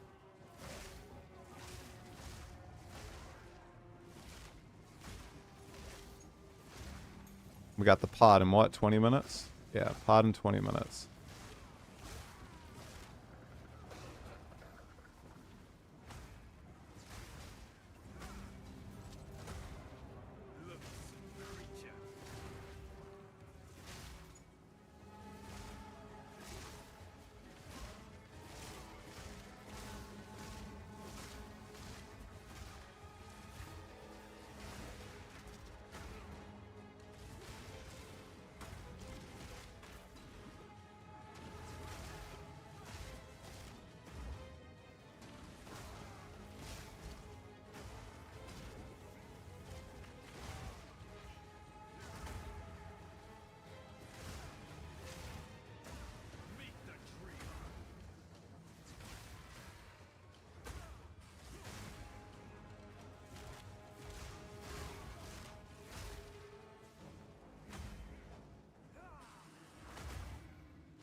Where's the last guy? Oh, he's in here. I inspired you to go SSF this league and it's very enjoyable. Let's go, dude. I'm glad to hear that. Grip of Winter, that's what I have right now. Ooh, but is it a higher roll Grip of Winter? Dextral Exaltation. Ooh, okay. We're gonna want that. Yeah.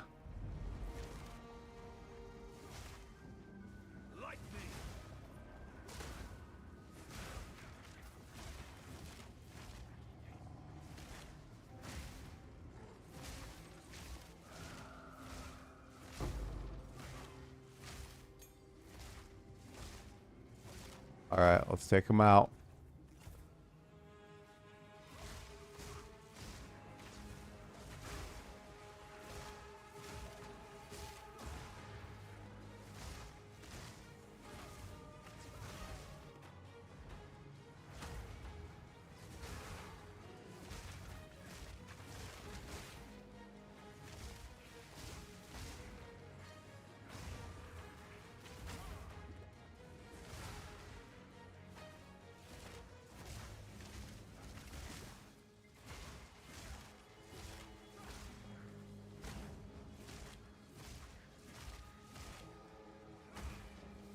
Where's this last guy? Oh, they're hiding over here. All right.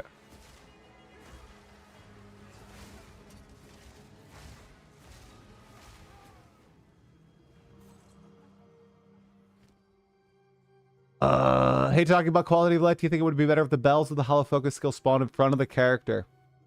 No, I think the random spawn is fine.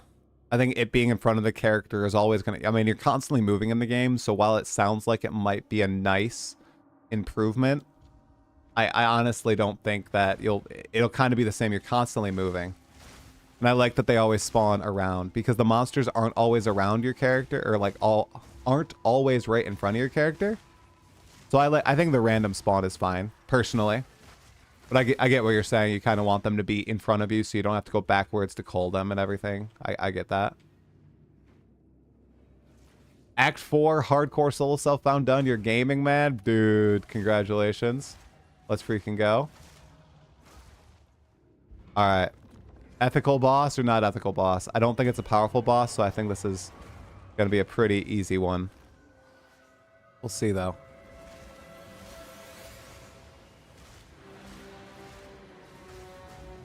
Ooh.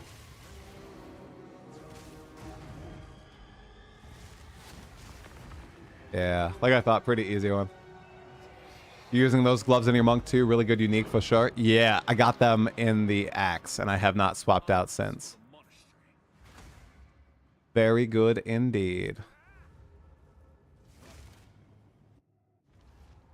Did I not get... Oh, I got a tier 8 waystone. Perfect. Yeah. 645. All right, we can keep going. Keep going, guys.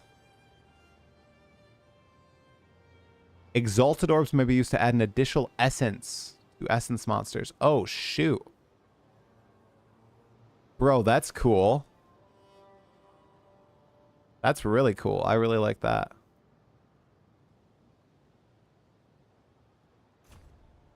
But I don't have a lot of exalted orbs. So I will not be using that.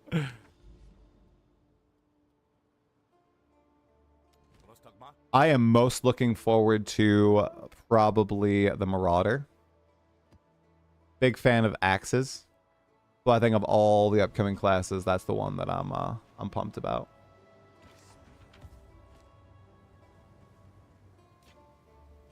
Oh.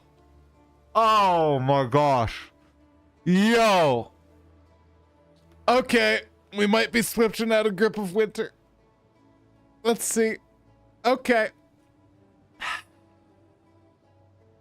Okay, we've got +1 melee, life gained, double damage to attacks. Okay. All right. Okay, that's a good ID there. That's a good ID there. All right. All right. All right, come on, come on, come on, come on, come on. Get a third, get a third. Ah! Okay, life. That's okay. Get attack speed. Attack speed for onslaught. Fire res. Okay. All right. Okay. I think that I think that we're gonna swap. I think we're gonna try this out. Gain as quality of skills. Recover 1% max life on kill. We'll just slot those away. We'll slot these away just in case we want them back. Okay, and then we're gonna do a greater iron rune, I think, on these. Where's iron? Or honestly, do we want to do some res? Cold res, fire res. We could do cold res. Greater defenses.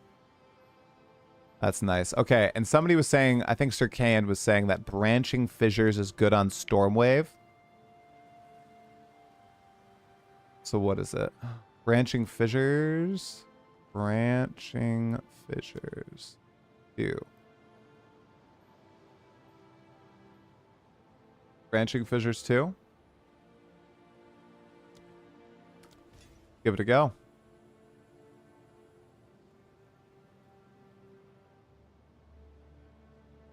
Okay.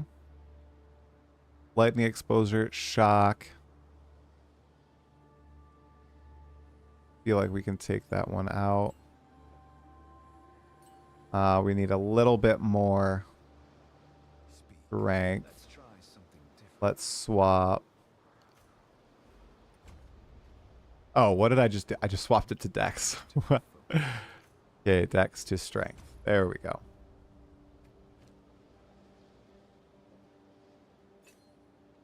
That fire res is huge, though. Yeah.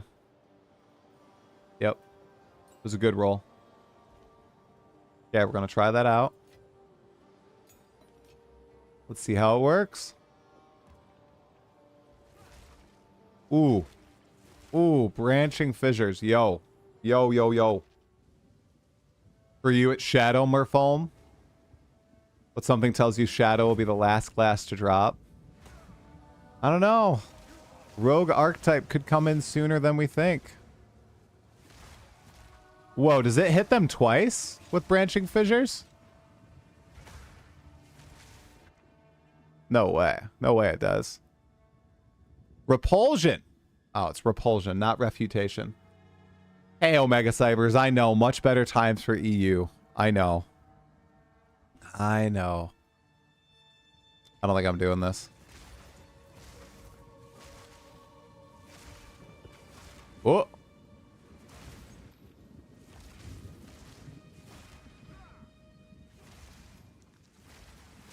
Sword, please. One day. One day we'll get swords. But it is not this day. Thing about SSF is you can feel like you're not progressing, then it can pop off. We've had some minor pop-offs this morning, haven't we?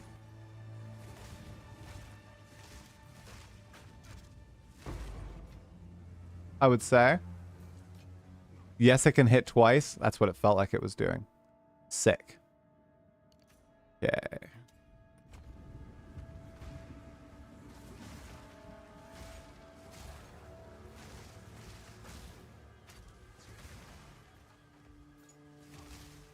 Yeah, that feels pretty nice, not gonna lie.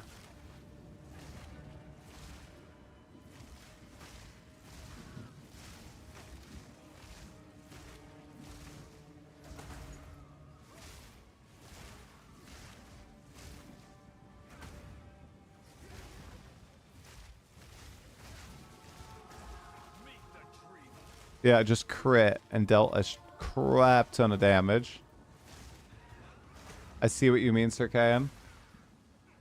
That is one thing I actually have not been doing since I reached Endgame, is checking vendors. I definitely should still be doing that. And shame on me for not. Nice Chaos Orb.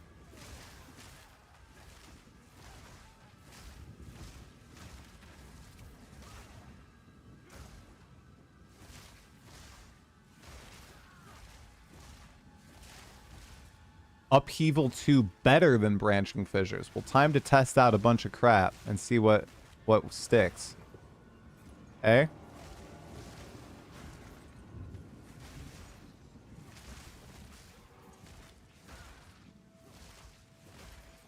I did also just upgrade my gloves. Oh, and I can turn off Herald of Ice, because Herald of Ice is now doing nothing. So I need to remember to do that after this map, guys. Herald device is nothing. All right, see you, Cat Chat. Have a good night, man. Thanks for tuning in for a little bit. Yeah, dude, I'd also have to work in about an hour. Doing the podcast and then hop in for work.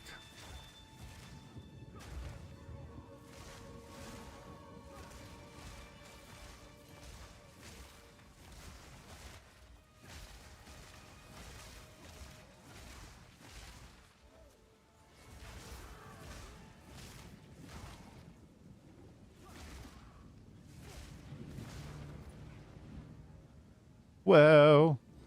Boss fight time. It's Executioner, right? No, it's not Executioner. Asenia? Who is it? Who am I about to fight? Asenia.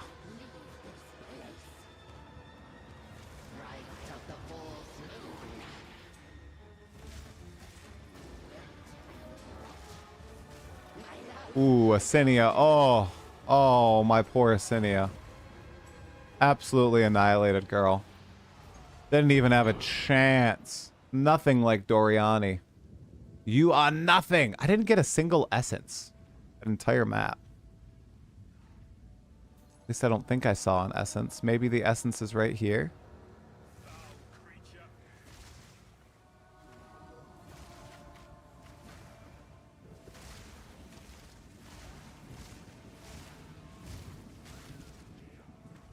What else I noticed is the life recovery from this is also saving my butt a little bit.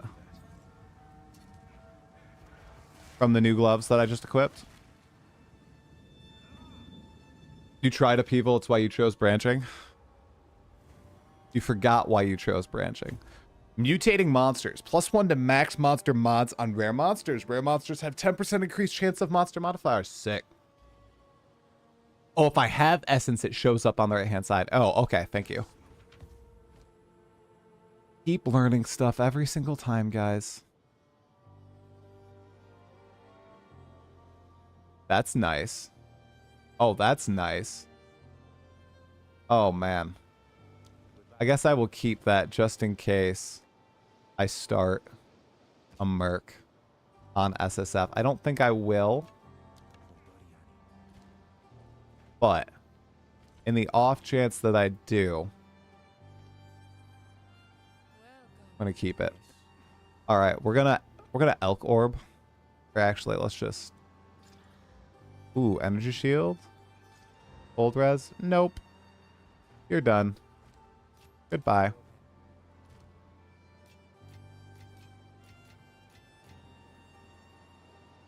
Okay, those cannons are a bit disappointing. You think they're missing the extra oomph. Why are they disappointing?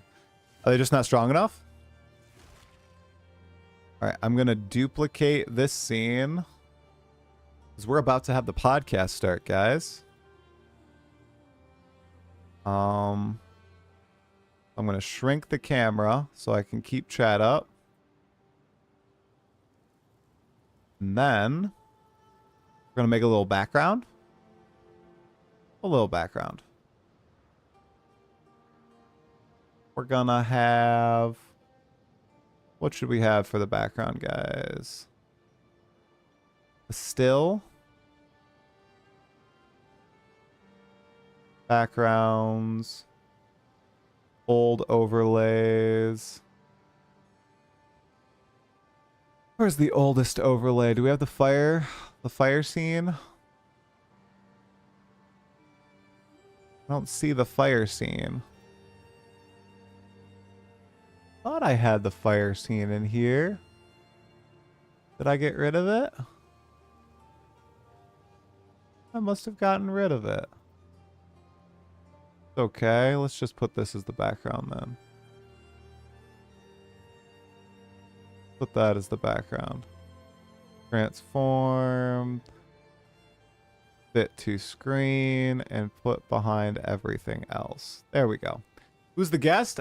I'm the guest, Pile. I'm on someone else's podcast. I'm on WhateverMedia's podcast. I am the interviewee. Seriously. So it should be fun. Let me get up This right here. Media. Yep, of Exile.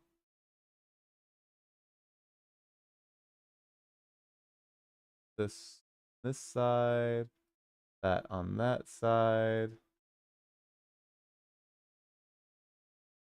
Oh my gosh, WhateverMedia with the craziest opener of all time. I gotta use the bathroom. The pod starts in 3 minutes. I will be right back. I just gotta use the bathroom.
Sorry about that.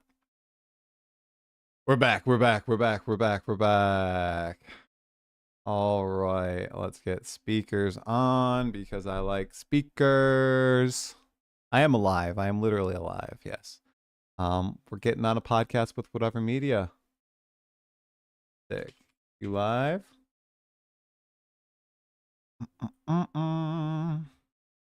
No, it's not my full-time gig. No. No, my job starts in about an hour and a half. Nope.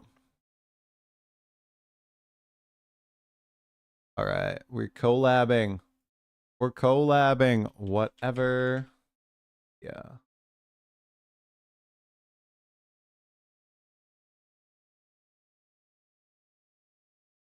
I was wondering why you're streaming at 7 a.m. It's the only time I can play some PoE2.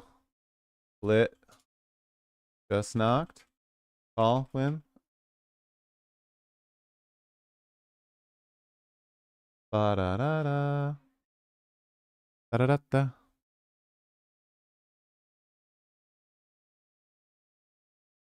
Yeah, I have a home office. Yeah, I work remote.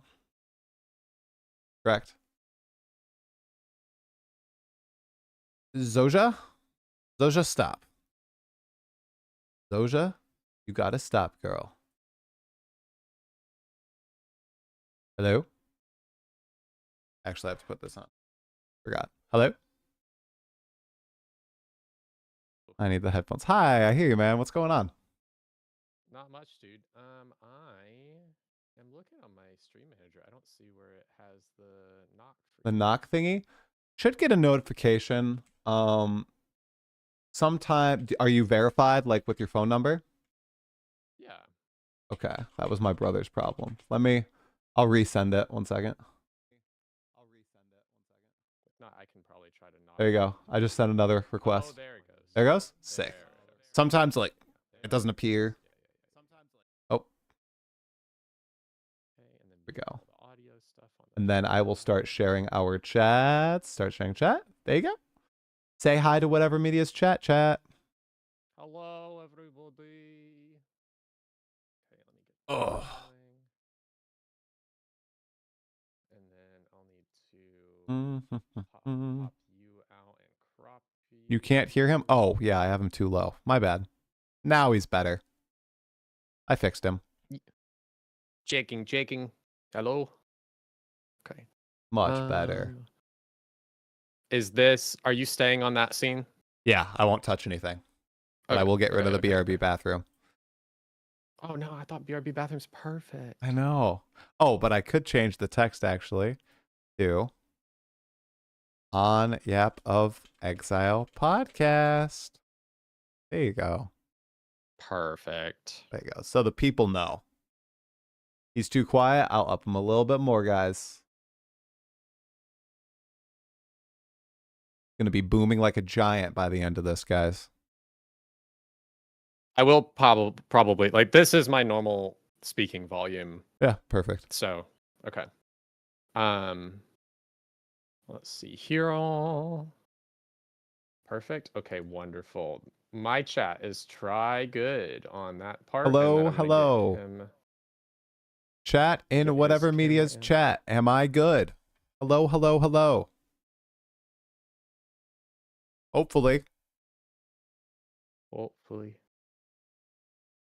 I'm all set. All right, I need to get those notes up. I looked at them and they scared the crap out of me. Okay, let's see. What? No. They terrified me, whatever. They terrified me. Let's see. It can't be that scary. That opening question, dude. Whoa. Not to hype people up. I figured it'd be a good one. That's a good one. That's a good, icebreaker, Very Path of Exile 2 related, very topical, I'd say, especially because there's a chat happening later today, I believe. So there is, yeah.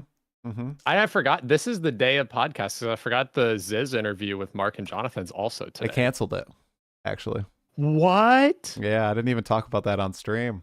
Yep.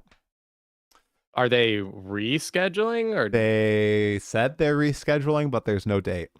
So I assume they are. Yikes. I assume they are. I assume it's just because something came up and they're busy. I'm sure.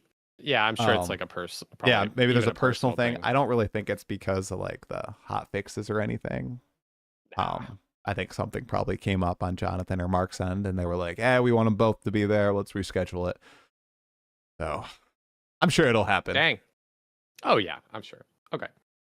All right. So got everything here. Tries chat. Got everything good. Okay. I think. Media, make your bass volume higher, like my microphone bass volume, or because I can do that. I have had to boost you quite a bit. I think you are maybe a little quiet. Yeah, I can gain myself up. I don't have there you go. I just switched audio interfaces and I you don't did. have a preamp. What is that? What is that mic? Is that a Shure? No. Yeah, this is It the is. Shure MV7, so It it's the one is. below the SM7B. Okay, it looks very similar. Okay. Yeah, Blaze and Halsey both use this one as well. Okay. Sounds good. But I can gain myself up here. And then for you, but you already gained me up on your end, right? Yeah, and I can adjust at any time. I'm watching the volume. Okay. Don't worry about it. If I need to change it, I will. Yeah, I'm maxed out on my Discord output, so yeah. And then we'll just go from there. But all right, sweet. But yeah, so we will have the topics, but this is like the intention of this is for us to be totally fine with getting sidetracked and doing whatever. So, if you at any point think of anything you want to yap about, let's yap about it. But this is just a kind of guideline. But yeah, dude, thanks for coming on. Thanks for waking up early with me to make this happen. Trying our alarms both went off at like 4:30 this morning, so yes, we were like, oh man, this is gonna be great. Yeah, I almost went back to sleep and didn't stream before the podcast, and then I was like, I'll do it. I was watching your stream while I was like one eye open working out in the gym. I was like, oh my god. So, all right. Okay. I'll do this, and I got my timestamps. Let's make sure I have all my things. Perfect. All right. Yeah. So I'll do the classic cheesy YouTube intro, and then we will jump into things. Do you need anything? Beautiful. No, I think I'm good to go, dude. Sweet. All right. Sounds good. I'll hit that in 3, 2, 1. Hello, everybody, and welcome to the Yap of Exile podcast, where discussions, topics, side tangents, and hot take rants are indistinguishable from one another. I'm your host, WhateverMedia, and also known as the Rat Lord. And today, I am joined by a familiar face to anyone who has even searched PoE2 on YouTube, the secret lore expert of Path of Exile, and the podcast host to end all podcast hosts. It is none other than our boy Talkative. What's up, dude? How you doing today? What a lovely intro. My goodness gracious. Yeah, I think if you search my name on YouTube, you will see, or just PoE2 on YouTube, you will see my name. I've heard a lot of people have clicked do not recommend, though, because they really don't like that face. That's okay. It's okay. It's okay not to be loved by everybody. I'm doing well, man. It's really early in the morning today. I've got work in about an hour and a half's time, but I'm glad to be up and ready to yap about Path of Exile 2. I got to play a little bit more, down to my first Enigma boss, so tier 10 Doriani dead. It was an ethical fight, and I'm happy it was ethical. More fun when it's ethical. Dude. Well, it's gonna be great. I'm excited to talk to you about it because you've actually have made more progress in the. It's really interesting. You've made more progress in the fortress than I have. So we'll have a lot of shared experiences, but a lot of like, oh, I've been doing this. So we can kind of come together on it. So it's gonna be really good. But first, if you have seen the pod before, we have some icebreaker questions that we like to open with. Normally I only have one, but I have 2 this time around because there's a really important one. Last week I had my boy Blazeworks TV on And so there's a really important question revolving around him. So I'm just going to come out and ask what everybody's thinking. Talkative try. Who's hotter, Blazeworks TV or Miso Shiru? Oh no, why are you making me do this live on the spot? Okay, well, first I'll preface, I'm sorry, Miso and Blaze, neither of you guys are my type, but if I was forced to choose and give some sort, I won't give a numerical rating, okay, because that would open a can of worms. Sure. So I think it's got to be Blaze, and a lot of it, honestly, is the voice. It's the nice, measured Canadian accent. You know, as someone who lives in the Midwest, some people don't like Canadian accents. I love them. I absolutely love our northern brethren. So I gotta say it, Blazeworks is hotter than Miso Shiru. Sorry, dude. Flip it, chat. I'm not Flip salty. I'm just kidding. I'm not salty at Miso at all. It has nothing to do with anything that's been said in the past before. It's never, just Blaze never. takes the cake. So yeah, I mean that's just how it is.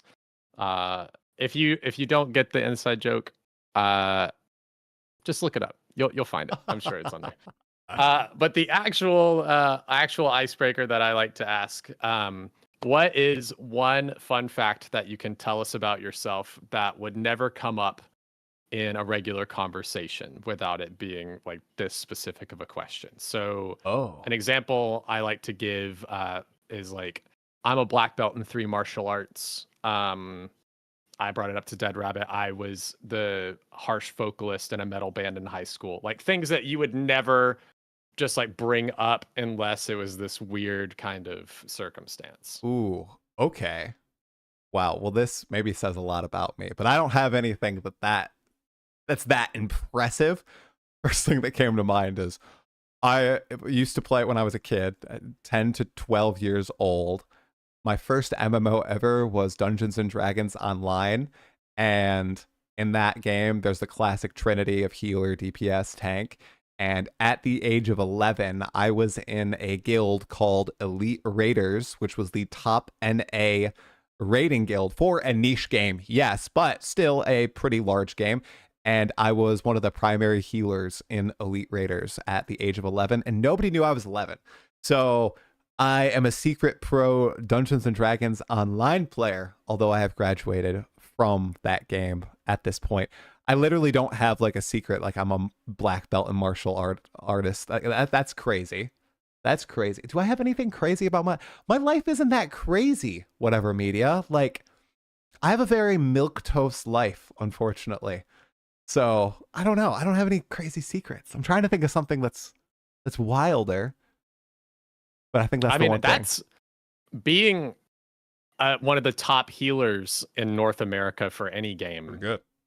Even if it's niche, is like a pretty big deal. I felt good. Yeah. I felt pretty good. I had to fake my voice on Ventrilo. Yeah, we used Ventrilo, guys. That's right. Classic. No Discord, no TeamSpeak. It was Ventrilo back then.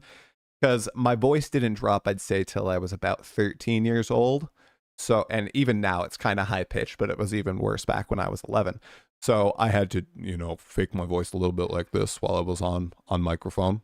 And I had to usually call a lot of stuff because it was the tank and the healer calling a lot of stuff in that game. So I'd be calling out mechanics and everything. And I had to make sure I never slipped. I feel like if they knew that I was super young, maybe they would treat me differently, because they were definitely like old, grizzled MMO veterans who had played, oh my gosh, what's the EverQuest? And what was the other one? What's the other old one? EverQuest, and what's that other OG MMO that everybody used to play? It's escaping my mind. You know? Is it space? Ultima stuff? Ultima Online. Sorry, okay. Chat just instantly got it. It was Ultima. EverQuest, okay. Ultima. Yeah, so for some reason I was thinking Eve. Oh, hey, that's not old. That's still alive and well. Crazy. Yeah, so is WoW. WoW. Yeah. I mean, come on. Yeah, that's true. That's true. I never got into WoW, but DDO, dude, I was the healer. So okay, I've rambled too long about that, but that is literally what came to mind. I don't know if that's sad or impressive. No, that's great. That's great, dude. No, absolutely. I mean, I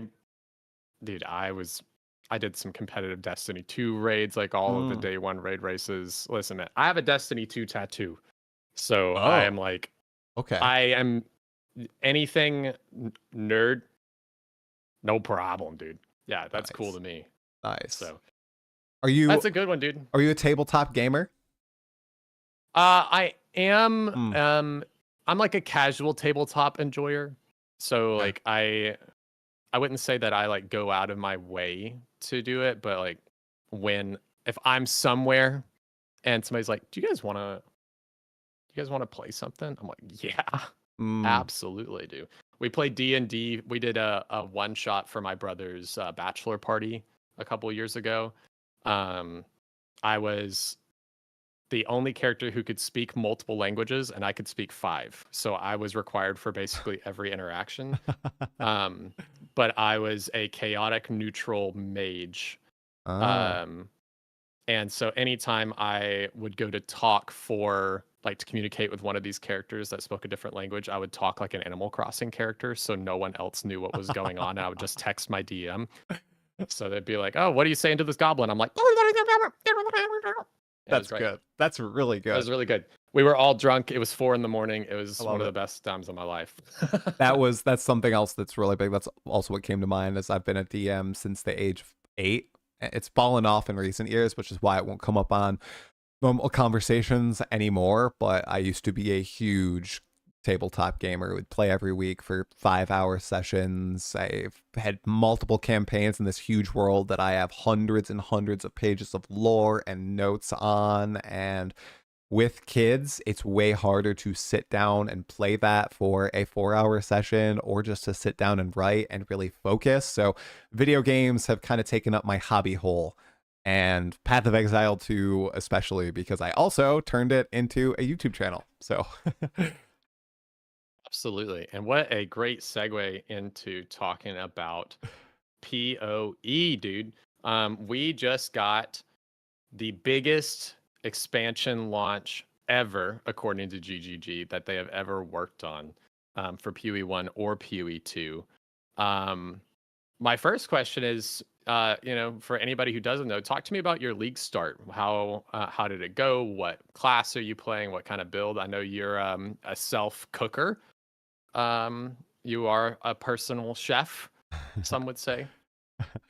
yeah, so I decided to spin a wheel of builds I thought would be fun for me to build out in this particular league. Put 7 builds on there, and the one I wanted most of all was to start the new martial artist because the Ascendancy just looked fun to me. And I've had the most fun in the game with the monk before in 0.1 and then 0.3 with Hollow Palm technique. Of course, as fate would have it, I did land on the martial artist on the wheel, so I started that. And I am also playing solo self-found, and I'm committing to staying in that mode for the entirety of the league and trying to beat all the content that they added to the game with a variety of builds and classes. But the martial artist was my start. League start, one of the smoothest I've ever done through the campaign. Honestly, this build is cracked. I'm doing Falling Thunder, Killing Palm, Siphoning Strike. I had Devour mixed in there for quite a while.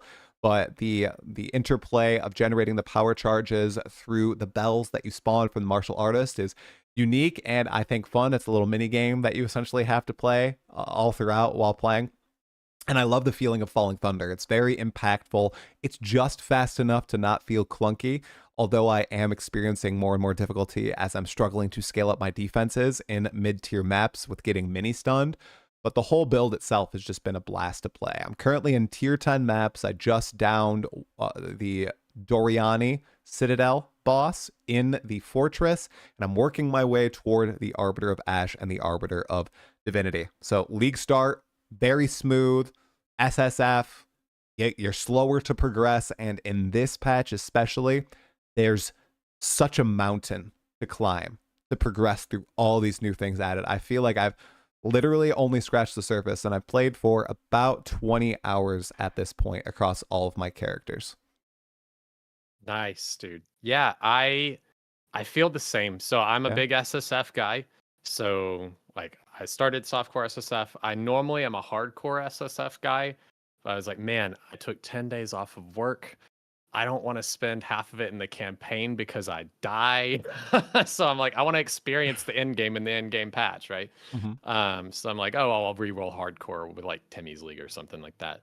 But I've been blasting through, and even I checked just before I went live, between my 2 characters that I have, I'm at 58 hours played. Even at 58 hours, I have not finished a single quest line. Holy. I'm oh. 2/3 of the way done with like Breach, or not Breach, Abyss. I'm almost done with Expedition. I have 15 passive tree points for my Atlas passive tree. Like I think I've done like 15 maps in the fortress. I've done a little bit of Delhi. I've just gone, oh, I want this for my build. Oh, I want this for my build. Oh, I want this for my build. And I'm just everywhere. And so eventually we will get somewhere. I don't know where, but we're gonna get somewhere. Yeah, it's like a buffet, and you're just taking a little bit of each, trying everything out, seeing what sticks, what's the best, what you're gonna go and get seconds and thirds for. I do that at real buffets all the time, and I just have been eating one meal, the main course, the fortress, because I am a big lore fan, and the Arbiter of Divinity just looks so cool as a boss, and I know that at some point, somehow, I'm going to see a clip of the fight and be spoiled, so I'm trying to put blinders on. I haven't watched any clip channel videos. I haven't watched any build showcases. I haven't watched any breakdowns of the patch besides Sir Gog, because I know he just does PowerPoints, and I know nothing's going to get spoiled in those videos. So I'm blind to this, and I'm a little worried that I'm going to have to stay blind for like 2 to 3 months as I finish all this stuff out, dude. Yeah, it's tough. It's tough right now. I took 2, because my league starter wasn't super strong, so I took, what is it? I was playing, it was really smooth, to be clear. Okay. It just wasn't like a blasting build. So I league started Cal's supporting fire tactician build. Okay. So very one button energy, which is great. I really enjoyed it playing through, and I got that to maps, and it's great farming. I chance orbed an Astromenace last night, so that's best in slot for that build. So I'm really excited to throw that back on there. But I very quickly, like after 1 day in maps, on like a T7 map, I dropped Malagaro's gloves from Rogue Exile, which are the crit bonus gloves. Dude. And yeah, and so I was like, ooh, wait, what can I do with this? And then I had my sliver tongue. If you've ever been in my stream, I'm a big sliver tongue bow enjoyer. Okay. I'll preach that gospel. Level 39 unique that you can take all the way to Arbiter. It's not a problem. Wow. So if you upgrade it, my roll with the upgrade has 15.27% base crit. So but with Malagaro's, you ignore anything that lowers your crit bonus. You can't increase it above 250, but it doesn't lower. So I can just socket in pinpoint critical into my stuff. So I have 100% crit chance. And this bow has built-in life leech, mana leech, fork, and pierce. Wow. So it saves me so many support gems. Yeah. And so I was like, I gotta reroll Ice Shot Deadeye, don't I? And so I blasted through the campaign. I had a 250 almost perfect roll Widow Hail that I took all the way through the campaign. Okay. In 1 day, and then I've been blasting on that. So I've had good league starters. But even doing the campaign twice, like I've still spent 35 hours, 40 hours in maps, and I have not even scratched the surface. So yeah, it's exciting. I'm really excited for this league. Yeah, I think this league is going to be maybe the only time, at least with this iteration of the Atlas, that we're probably going to feel that. I know a lot of people, I was talking about it on stream earlier, are telling me that, oh my goodness, this is such a substantial amount of time to progress, that you can't do this every single league, it's way too much. And I think that I think there will be some fine tuning that is done. Maybe they'll shorten the number of maps you need to do to get to each league mechanic or quest line. Maybe the fortress will be shrunk a little bit. Maybe they'll add the ability to get regular Atlas points outside the fortress at some point, whatever. But also, this is the first time we're ever interacting with the system. So this is the worst we're going to be at it. You know, I think that still is something that a lot of people don't have present in their mind when they're playing the game. That the first time you do something will be the slowest time. It'll be the most difficult, but it's also, I think, usually the most fun. It's when you're discovering everything, and that really gets to only happen once with all the new things. So when we play this again in 1.0, which comes out later this year, I think everybody will be much more accustomed to the best way to progress for themselves. You can take your time, you can go slow, you can go after one mechanic, you can do like what you're doing and take a smattering of everything, or I'm sure there will be some optimal route to get through everything that you can follow online if you so please. So that's one of the big things that I really seem to like about this iteration of the Atlas. There's so many different ways to do it. There's not just one golden path. You have your choice of what you want to do. So it's been fun in that way. Yeah, let's dive into that actually. So with everything that they have changed with the end game now, do you feel, and like you said, we have, you know, first time we do this, it feels like I'm back in 0.1 in a good way, not in the I can only socket one thing in a socket and never replace it way. But like the exploration stuff, my first campaign through the 3 acts and Cruel was like 20 hours, I think, in 0.1. And so like it does feel that slower part, but I do feel like I'm exploring and I'm getting to see everything for the first time, and it feels really good in that way. My question to you though is, do you feel like we've gone a little bit more or a little bit over in one direction? So we went from having not any content, and so it was overwhelming to know what to do because it was just this vast expanse, to now there is so much to do. Like you're like, I need to kill the Arbiter of Divinity so I don't get spoiled, but I also want to do these quest lines because these bosses are cool. Like I saw the ending of Breach on a stream, like lore wise. Like I opened a stream and I saw the Dreamer and I was like, and I had to close it. It's like, no. But I'm like, I'm trying not to get spoiled. And like, do you feel like we went too far in the content direction? Like that there's so much here that could have been maybe split up a little bit more? I don't know. What do you think?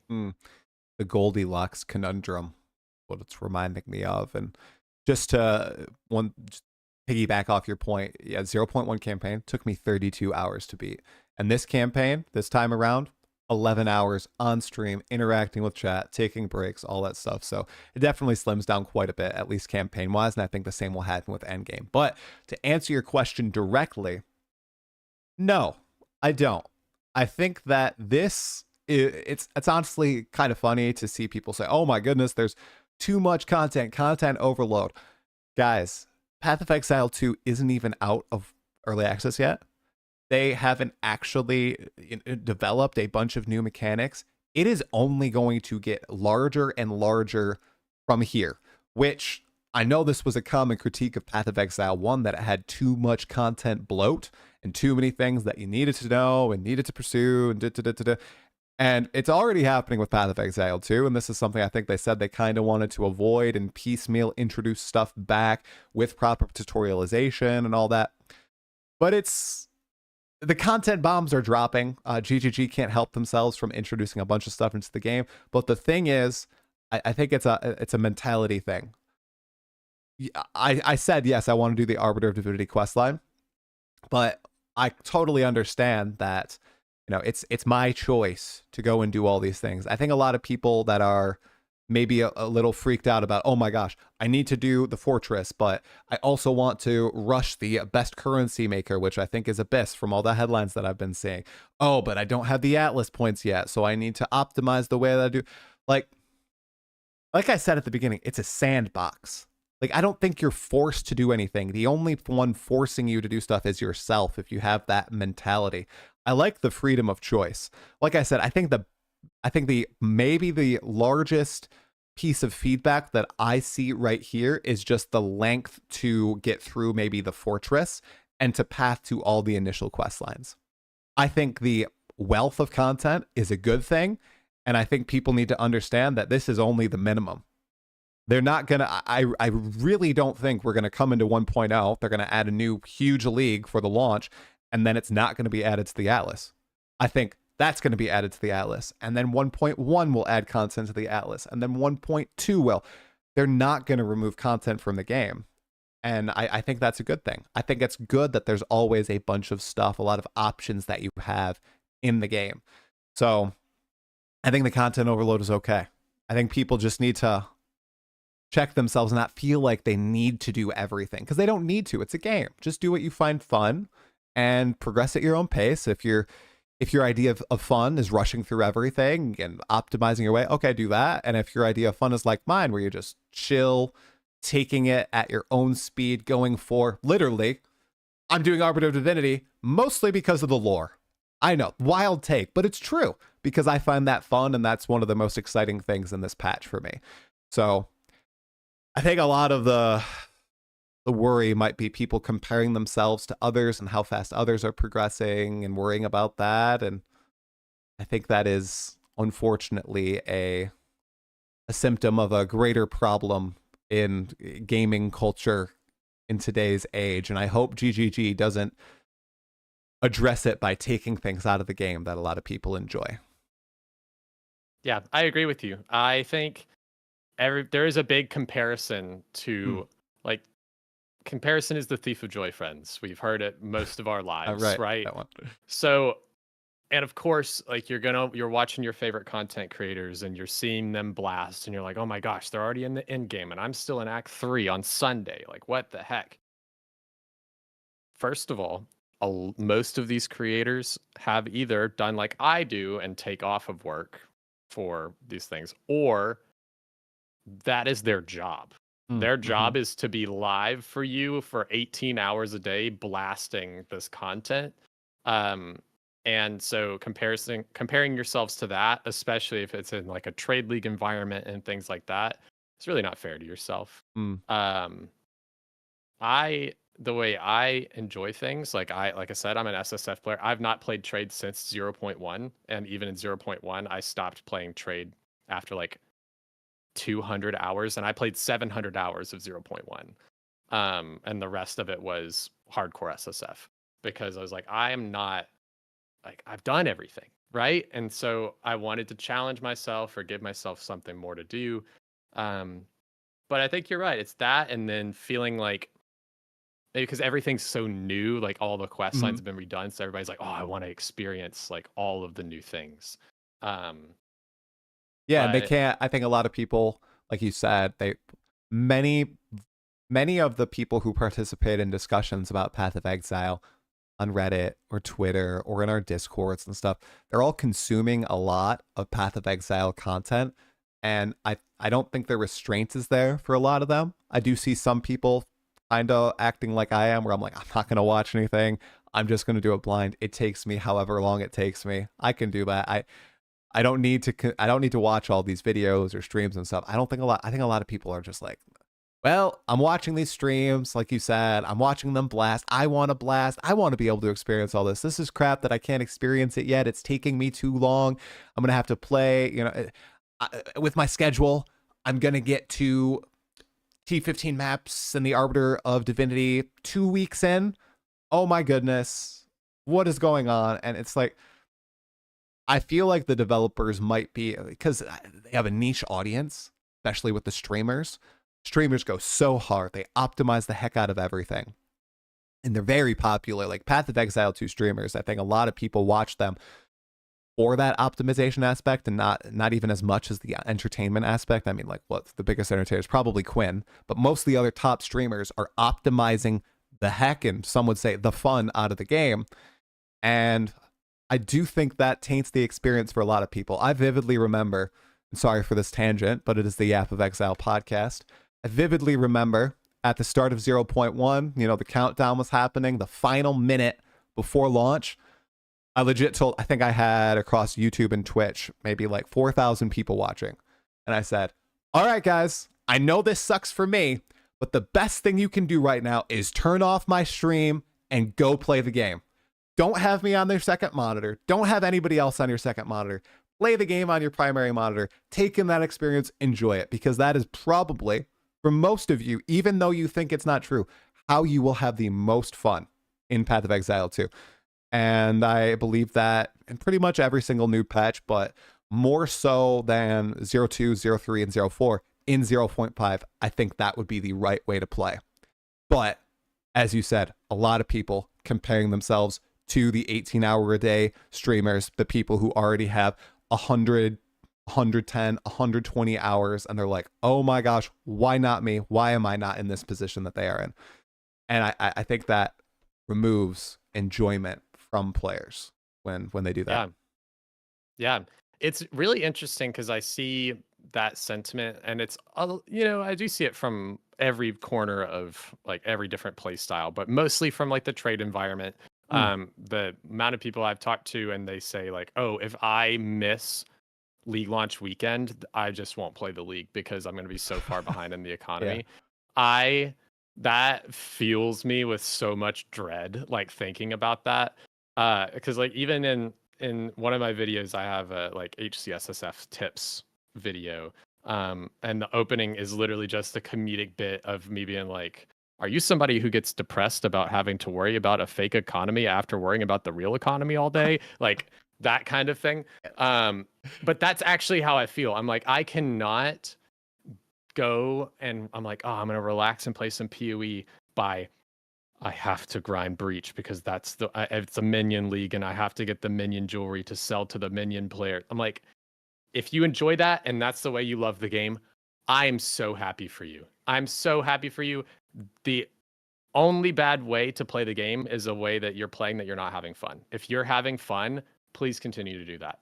I can't have fun trying to do that.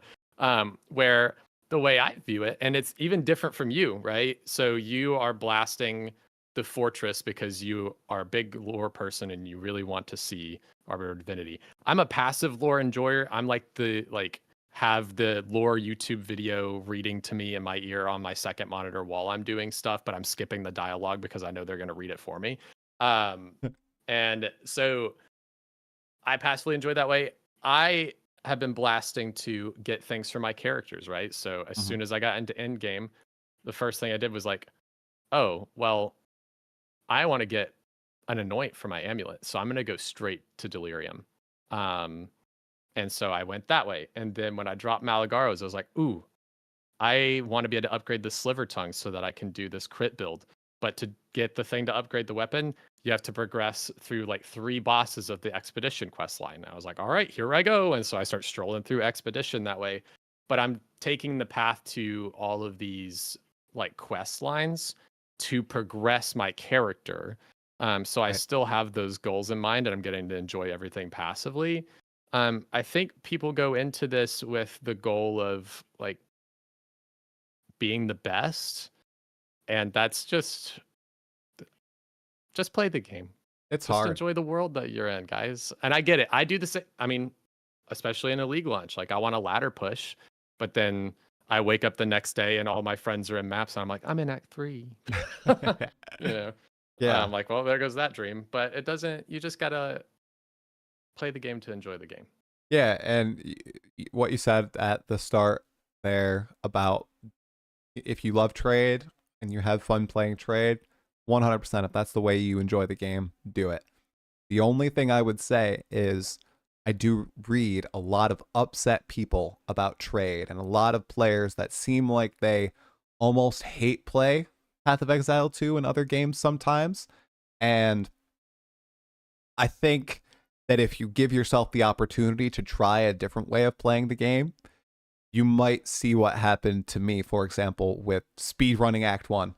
Speedrunning? Why would I want to speedrun? That's trash. That's for the top 0.01% of players. I'm not going to enjoy that. Totally wrong. I gave it a go. I freaking loved speedrunning Act 1 and just pushing myself to try to beat my prior time. SSF. That's going to be, you can't do that. I barely have any time to play. I've been able to play since League launch weekend 4 hours. 4 hours since Sunday. That's it. Why would I play SSF? Wow, because it's actually a lot of fun and I feel a lot more relaxed when I'm playing and I don't constantly feel the need to, okay, what's the price check on this? What can I sell this for? Oh my gosh, should I just undersell this? This is total crap. Oh, wow, I got a bone. Do I use the bone or do I sell the bone? Oh, I should probably just sell the bone and just buy a new item with the currency I get. Right? There's all those things that you think about when you're in trade, but in SSF, you know, when the rule is you can't do anything with trade, it just totally leaves your mind and you're just chilling in your own environment. And I really enjoy that. And others might too, even if you think you might not enjoy it. I have received at least 100 comments, not exaggerating, on my recent news videos where, and every one of them, I'm like, yeah, I'm at SSF. Here's how it's going. A lot of people saying, dude, thought SSF would suck. I tried it because of your video where you said, I'm starting SSF. Best decision ever. This is such a fun way to play the game. Why have I not done this sooner? So just give it a go. You might actually enjoy it. Maybe you think I'm crazy with what I'm saying, but you might enjoy it. It's possible. Yeah, 100%. Friends, if you've ever seen the meme where it's like the guy who's like sweating profusely, he's like slamming on his keyboard, going super hard, and then it cuts to the guy, he's like, I'm spinning like a ballerina, just having a great time. That's trade versus SSF. Like, actually, you are so chill playing an SSF. And if you were to try SSF, I would say that this is the best league ever to do it for 2 reasons. One, it's a 6-month league. You have tons of time to work on it. Now, we don't know what's happening with these event leagues. Is it going to be a full-scale economy reset? Are we going to still have the base economy where you can keep playing? Or is it going to reset for everybody? Or like, what is it going to look like? We don't know. From right now, from the way we understand it, you will have access to these characters for the whole league period up until 1.0. So you have realistically 6 months to progress through this content. I have 2 friends who haven't played since 0.1. They told me since they're adding build guides to the in-game system, which ended up being very broken, but we're not going to talk about that. Like, we're going to give it another shot. Like, we want to try and go in here. And one of them is like, oh, I'm about to make it to content I haven't played before. I'm about to make it to Act 4.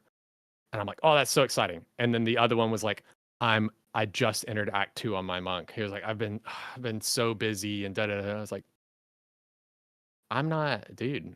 Like, I'm not your teacher. Like, who's gonna hit you with a ruler because you've not done your stuff on time, dude? You don't have to. I was like, you have 6 months to enjoy this content. I just want you to enjoy the game that I've enjoyed for the past 2,000 hours. You know, and so that is the big thing, is just take your time on it. And then the other thing, why this is such a great league, because everything is new, this allows you to experience all that new content at a pace where you're not rushing through everything, and you can enjoy it.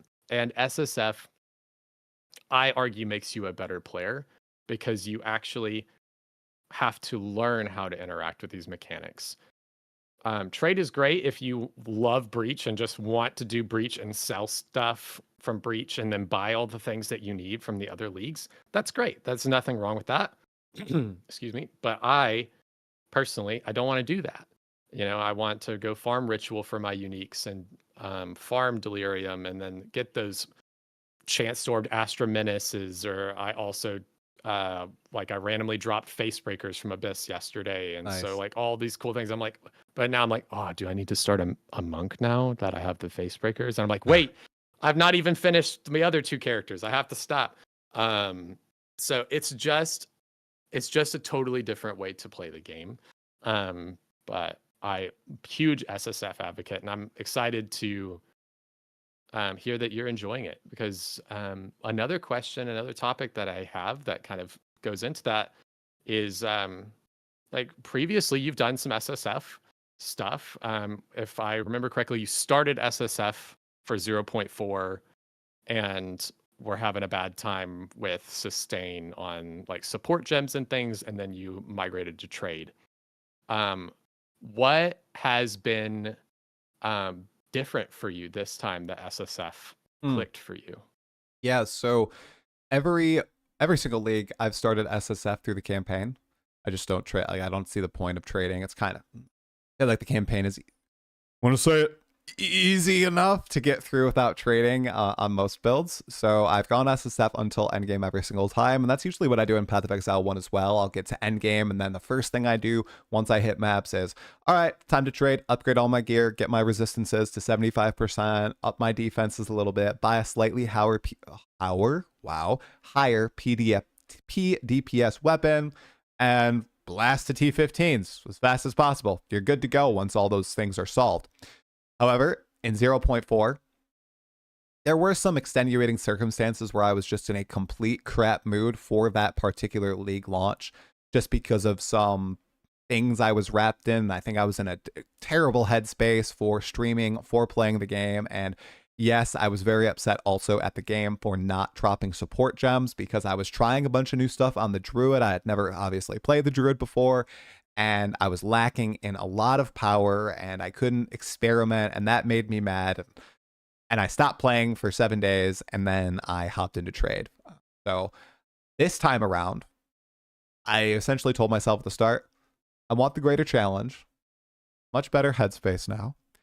I don't want to have the easy escape latch of, all right, you're not getting the drop you need, well, then you're just going to go to trade. Because if that's present in your mind, then you're going to migrate to trade as soon as possible. The first time you experience some pushback, you're just going to go to trade. So I told myself, I want to learn the game really well this league. We have a long time. It's all brand new. This will be exciting. I'll go at my own pace. I don't have a lot of time to play. That's totally fine. We'll just space out the progress. So I removed that possibility of escape from myself, and that has honestly done a lot for my mindset. Right now, for example, I just, last play session, maxed out all of my gems, my skill gems. I was still missing supports going into maps by quite a bit. I had a wealth of greater jeweler's orbs and a lack of support gems. What the heck is going on there? That was fine. I just took it as a come. That was just the luck of the draw, and I need to make it work. So really the big swap that I've had is just my mentality. Just telling myself, you're not going to take the easy route out. This is a challenge. Take the challenge, learn from it. This time around, I'd say the most difficult part so far is maxing my resistances and getting my defenses in order. My offenses, great spot. I'm a martial artist. I'm mostly fine. It's just the defenses that are starting to get a little screwy. So I'm going to need to find some smart ways to improve my evasion, to max out my resistances, actually spend my Artificer's Orbs and Ruins on resistances as they're meant to in the end game, as opposed to just the early game. So that's my roadblock right now, but it's been fun. Using the tools that I have available and then saving items for secondary or tertiary characters, that's also exciting. The thing about SSF is when you get an item, your first thought isn't always, okay, I'm going to trade that away. I'm going to sell that, or I'm going to vendor that, whatever. It doesn't matter. Items have a lot more meaning. Not only just dropped items, but crafted items as well. And not for your own character. Like, I'm getting a ton of armor and ES bases that would be awesome for a druid, and I want to play a druid. I think I have 3 pieces of armor that have like T1, T2 rolls on them already. That will just be ready when I eventually make my druid and bring them to endgame. So it's also another fun aspect of it that I've discovered over the past couple days of playing. Yeah, it's really cool when you drop those things and you're like, oh, the build opportunities. And that's, I've experienced that a lot this league. It's such a different mindset. I was talking with one of my friends, and he was in the stream chat, and he was like, bro, T1 map, I just dropped a rite of passage. And I'm like, no way, that's crazy, dude. And I'm like, like, which one is it? I wonder if it's build enabling for you. And he was like, oh, I just sold it for 2 dev. I was like, oh, okay, yeah, okay, sure. But I'm like, I'm not thinking about that. Like, that's not when Face Breakers dropped for me yesterday, when I chanced that Astromenace, I wasn't like, oh, I just got rich so quick. Another example, I was watching Ziz yesterday just passively in the background, and he's doing Trials Sekima's carries, and he just drops a Headhunter. And he was like, oh, a Headhunter. Wow, okay. Well, I don't need this. And then he like gave it to someone in chat, and he was like, all right, you owe me 65 divine orbs and like pay me back later. And that like if a Headhunter drops for me, I am like losing my mind. Not because even I don't even like equipping Headhunter, if I'm honest. I don't like getting Shroudwalkered everywhere. But like just the idea of dropping it is crazy. And the idea of just being like, ooh, I just made a bunch of money. It just feels so strange in that video game sense to me. Mhm. I don't know. So I really enjoy the build crafting part of SSF in that way, where those items drop and you're like, oh man, this is going to be perfect for my next thing. Or what can I do with this? Because I also think that teaches you how to make builds and Yeah. stuff too. Oh, right. That's one of the big reasons I really wanted to play is one, to learn how to make builds, to learn how to use all the systems in the game, and to do it myself. Big challenge for me is clearing the game in solo self-found, just using the tools and items that I find, because in trade you can just, and this is something people love about the game, but I realize that I might not necessarily like it. You can just get lucky, get a div orb drop, trade it for top tier weapon, and then blast all the way to T15s, kill the pinnacle bosses very easily, and essentially be done with the game. Your character is very strong. You know, I never chase for the one tap, clear the entire screen, one tap, kill the boss in 3 seconds builds. I get to a semblance of that power where, okay, it's a couple hits and the entire screen explodes, or I kill the pinnacle like Arbiter of Ash in 12 seconds, you know, like 6 seconds phase 1, 10 seconds phase 2. And that's fine, but once I get to that point, I'm kind of done. Like it's not as fun. I don't like that steady state of the game. So I think that's also why I'm going to really like this Atlas, because you're constantly going to be journeying. You're going to be finding new things. And I feel like I'm going to be one of those players, honestly, that once I finish the quest lines, I think I might either be done with the league or say, okay, now let's do that on a new character. Let's take this new character to take down the Bodak and the Arbiter of Divinity and the Expedition Spider Monster. I think that's probably going to be the way that I go about things. So, yeah, that's a great segue into another thing I wanted to ask, which was, especially as somebody who like we live very different lives. You know, I go to work and I come home and I play Path of Exile. You have a family, you have a wife, you have a lot of stuff going on. When it comes to the new Endgame, you know, you have basically an extension of the campaign. You have all these storylines and stuff that tie in. If you love the lore, you are going to love the expedition quest line. Just when you get to a good point in the fortress, I'm gonna tell you, beeline, go straight through that corrupted nexus, get Doriani, and then straight and start your expeditions, because it is really good. okay.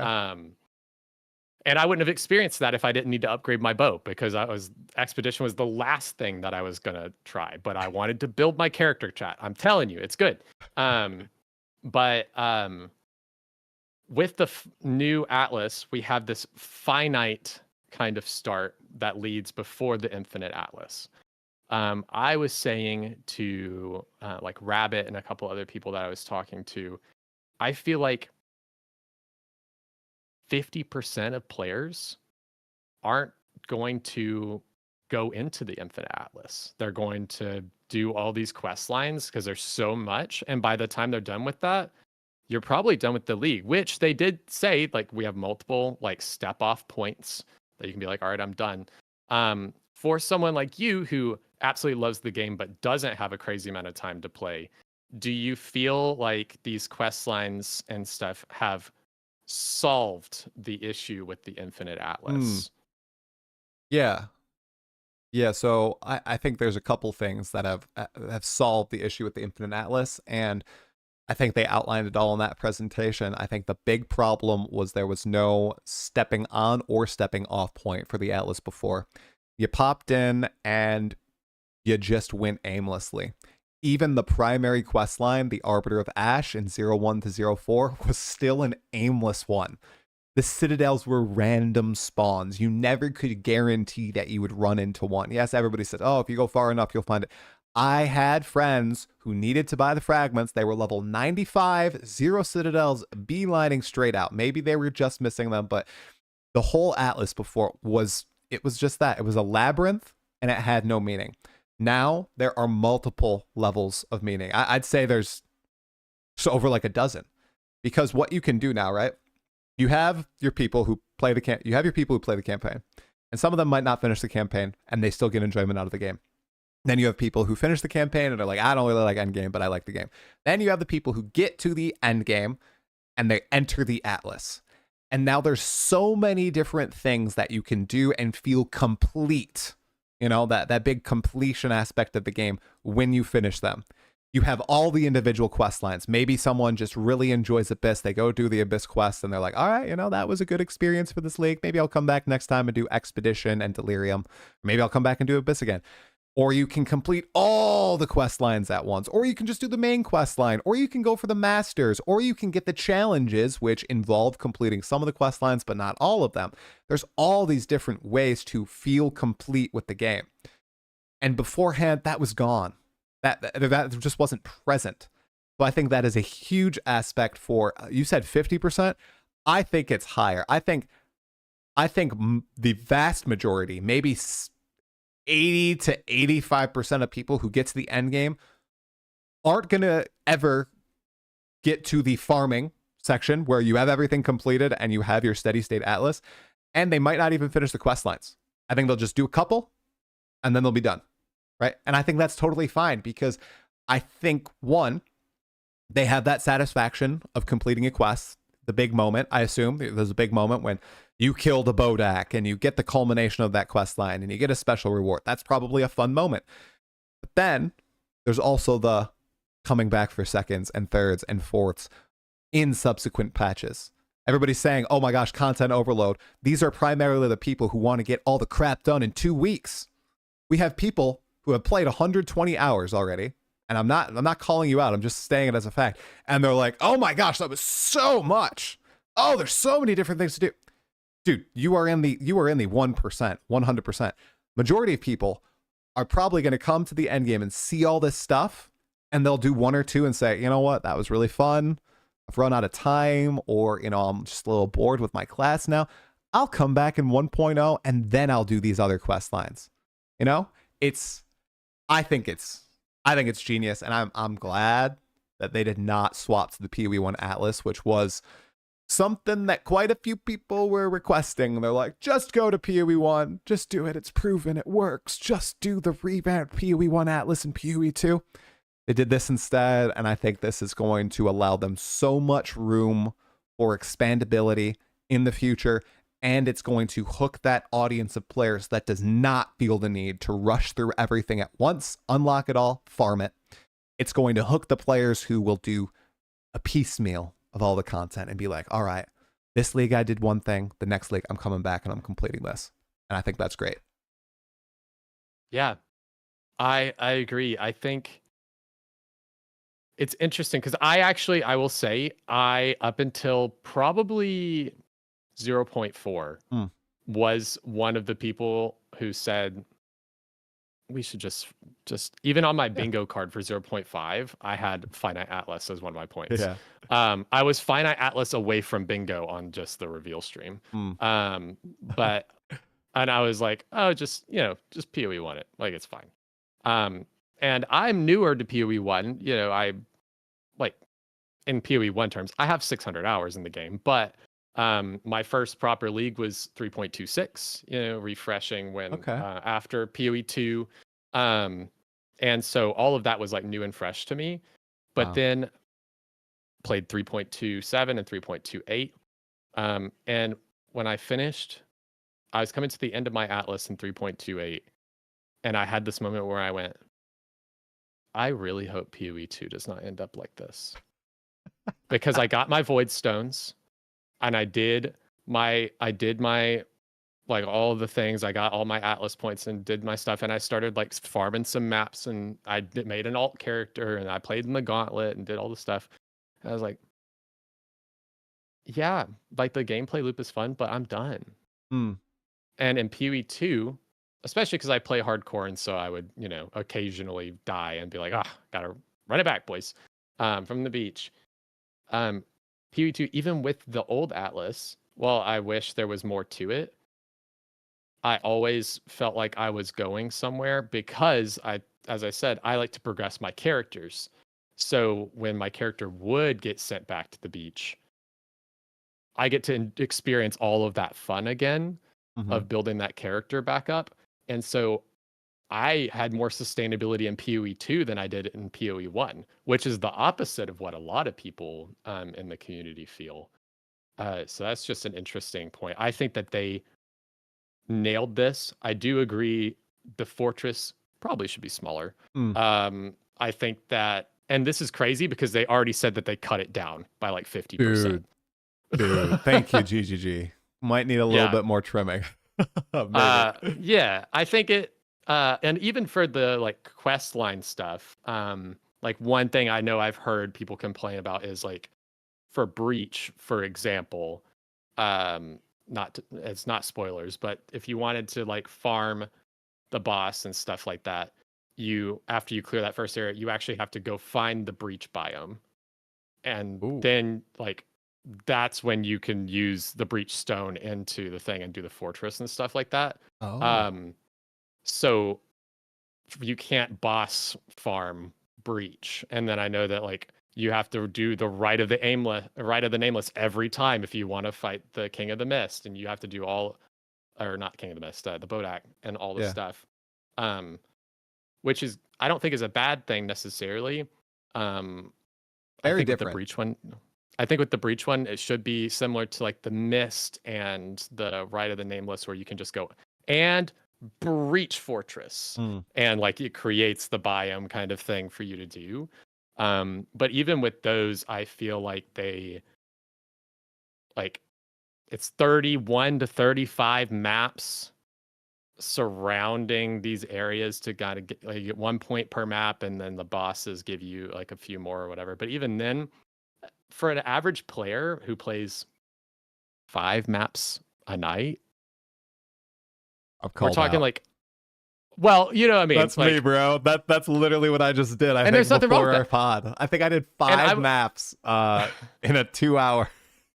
2 hours. But it's exciting. Well, it's really exciting to me to talk to you because like I'm somebody who like I consider myself like the average PoE gamer, like around the people that I hang out with. And then I'm like, what are people talking about with like the average I'm like, oh yeah, the average person does not have almost 2,000 hours in Path of Exile 2. And then I'm talking to Rabbit, and Rabbit's like, yeah, I have 4,700. And I'm like, oh my God. Like I get shamed. I get shamed for naming my hours, man. But I don't shame anybody else for having high hours. I don't know. I feel like I get the experience. I feel like we can have the same experience and thoughts and both be able to talk at great length about the game, even if I only have, I think at this point now, it's probably about 500 hours in the game after this league launch so far. You know, like all that is just deeper knowledge that you have, and, you know, more character experience and more stories to tell in the game. But I feel like we all understand the general vibe of the game and can speak on it pretty easily. I know I can do that after 10 hours in a game. Like I played Hollow Knight for 15 hours. I can talk pretty well about Hollow Knight, I feel like. You know, I think it's the same with PoE2.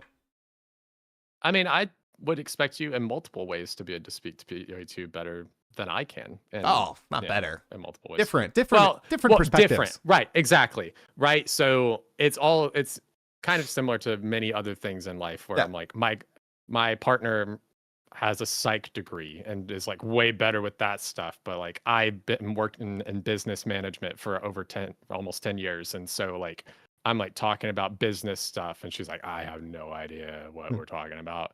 But then she's like explaining neural pathways of my brain to me and I'm like, sure. It's just very different perspectives. Yep. But that's one of the reasons I was really excited to kind of talk to you, is just see what that perspective is from somebody who is a avid fan who doesn't have all the time to play. And so with that, what would you change about not even the infinite atlas, but the finite atlas that we have now? We've said shrink the fortress.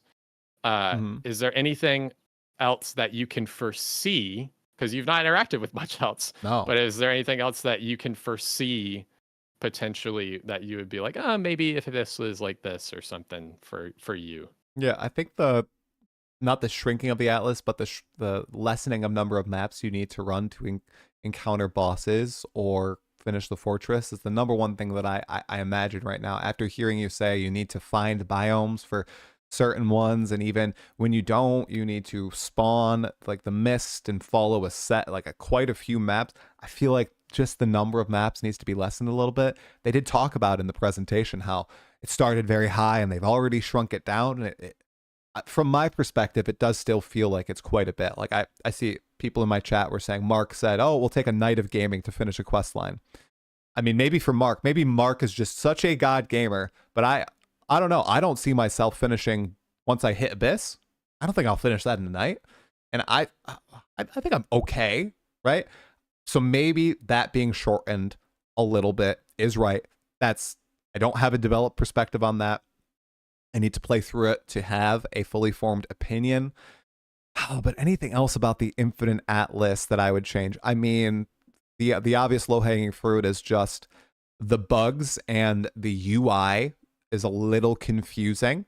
So the bugs obviously need to be squashed, but the UI and just the way some things are laid out, like for example, I did an Enigma chamber before and I killed Doriani and I got the points and no loot appeared on the ground, and then I pressed this Enigma chamber button and it got rid of the Doriani illusion, and then it spawned the loot, and then it was still interactable. So I was like, oh, does something else happen when I click on it? And I click on it again, and suddenly the map is completely obscured in darkness, and I'm back at the very beginning of the instance, as if I haven't explored any of the map, and my character's like, oh, the first one was any perception of how these things are. I better be careful.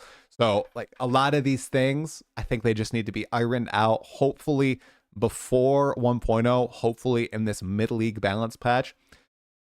They were very ambitious with this patch, and that much is obvious. However, there are a lot of bugs or just disconnectedness in this progression that needs to be fixed before we get a huge volume of new people coming in and hopefully sticking it to Endgame and pushing through. Anything else beyond that, though, I can't honestly speak to anything else because I just haven't gone far enough.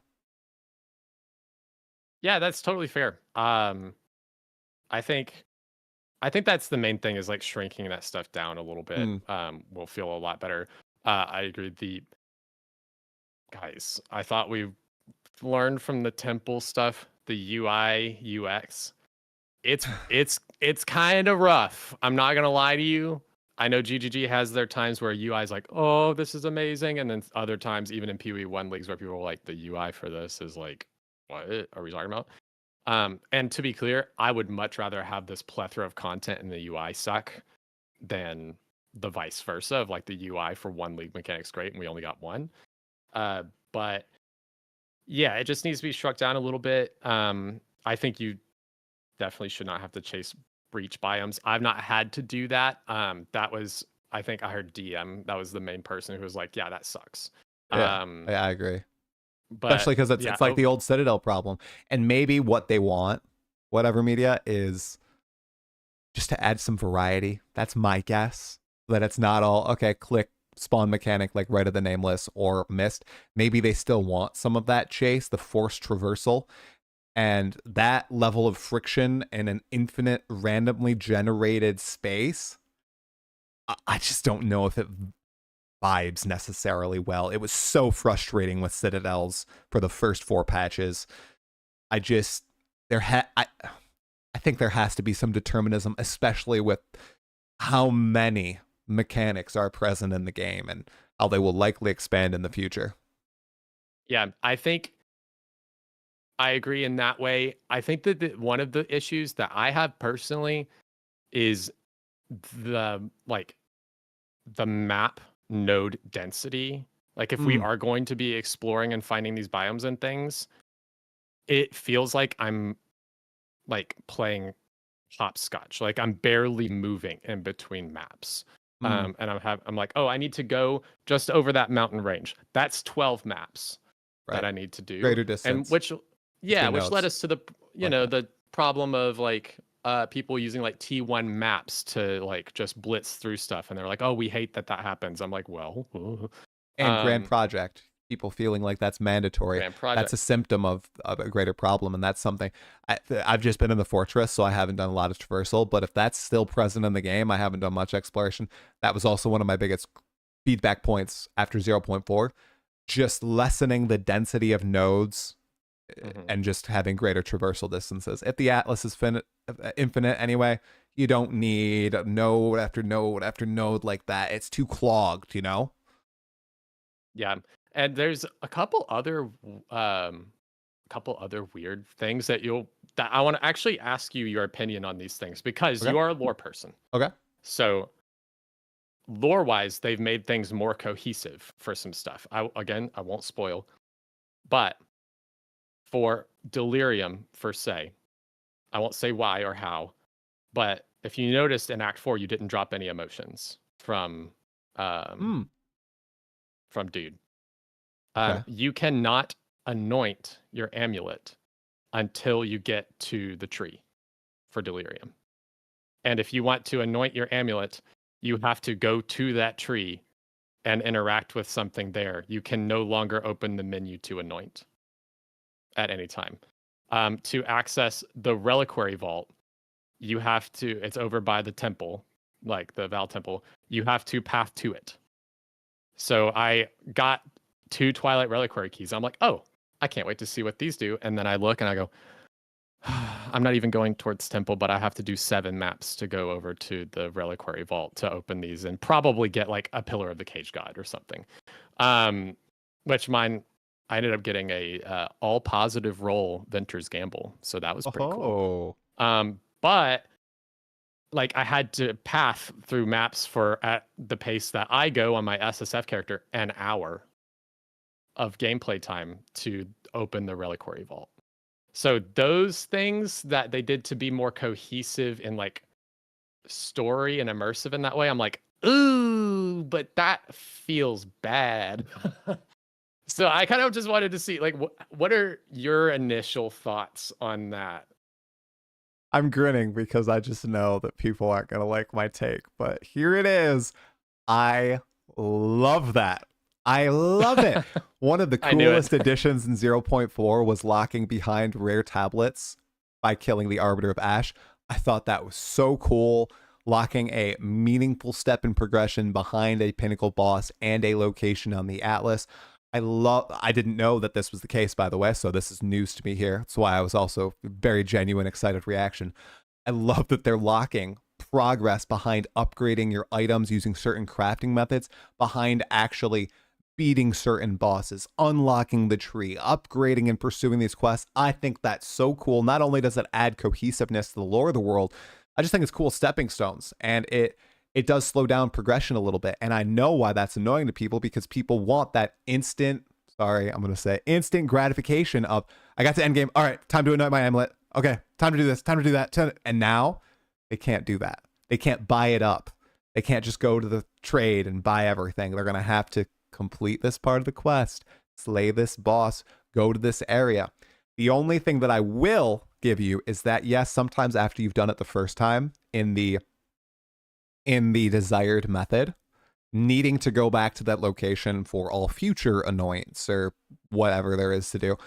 I see that as being annoying. You know, maybe allow yourself to do it in the hideout. Maybe add a node where you could put whatever the anoint table in your hideout, or you can just pull up the menu by right clicking on your amulet, whatever. I see that as annoying. It's the same thing with the Well of Souls, and you need to go there to desecrate stuff, and they haven't budged on that. So that's the only thing that I do kind of agree is kind of but I like the unlocking of everything by finishing the quests, killing the bosses. That's 2 thumbs up from Talkative Try. Yeah, I do agree with you on that. I think that unlocking it that way, I don't have an issue that I had to path there to unlock anointing the amulet. And like the Reliquary Vault, like it was kind of annoying, but I'm like, all right, whatever. But one thing that is interesting is like you mentioned with the Well of Souls, when they dropped that, everyone was like, bro, why do I have to fast travel? And it was worse when we were like desecrating maps for sure. But people were like, so I got to get this item from my map, and then I got to desecrate my item, and then I got to go to the thing, and I got to throw it in the well, and I got to pick it back up, and I got to take it back to my hideout. And they didn't budge on it, but they doubled down to add even more to it, which is interesting. So like for Delirium, for example, that thing that you interact with, that again, I won't spoil, is definitely an object that you could go click and put in your hideout. Like it is an asset that I promise you could be just like there. It's very similar to like the Verisium Anvil or something like that you can just put in your hideout. So I don't know why that decision was made. That's the main part for me is like, oh, I need to go to this place, because traveling to these things, you don't travel from your waypoint, you travel from your atlas. Huh? So you'll have to see it. So you have your waypoint, which is for Trial of Chaos, Sekima, all the stuff. If you want to travel to those other things, you open your atlas, and then you can click on it and it'll pan over to that thing, or you control click and it'll make you travel there, but it doesn't instant teleport you. It closes your map and opens a portal to that place. So if you're mid-map and you're like, oh, I got this stuff, I can finally anoint my amulet, you better finish your map first, because it's going to close your map if you go to anoint, because it's an atlas area. That I'm like, ooh, that was not a good one. Didn't know that either. I'd say I'm such a noob. So it's not like the Well of Souls where you can just. Here's a question: is the Well of Souls removed from your waypoint after you unlock the Well of Souls on your map, and you can no longer just fast travel there, or is the Well of Souls the only thing that you can fast travel to desecrate? So you can fast travel to the Well of Souls still. You can fast travel to the temple, like everything that it was. But from my understanding, doing the Abyss quest line, and chat can correct me if I'm wrong on this, I'm pretty sure you don't just go to the Well of Souls.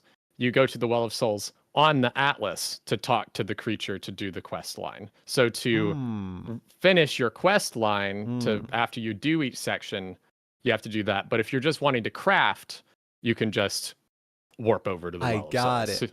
Yeah, I see. It's a little weird. I see it. No, I see it. See, I don't know any of this stuff. So now my initial take on that is maybe that'll be ironed out, because I don't see why there wouldn't be fast travel options. Once again, I think it's because they want to make these real places, real hubs on the Atlas, but I can see how that gets old pretty quickly. So I understand. I understand that take. I wish that it would be both, like into like take after you get to Endgame, can we take the waypoint stuff and just put it on the Atlas, like, and just have it all on one menu rather than having like these two separate things? That would be nice. But again, this UI UX stuff, that's pretty easy to change. They budge on that stuff all the time. So that could be even something we see mid-league. I know how you enjoy things where you're like, oh, I love that it's integrated like that. So I was like, I wonder how he feels about this. So I just wanted to get that in there. Yeah. Yeah. Sweet.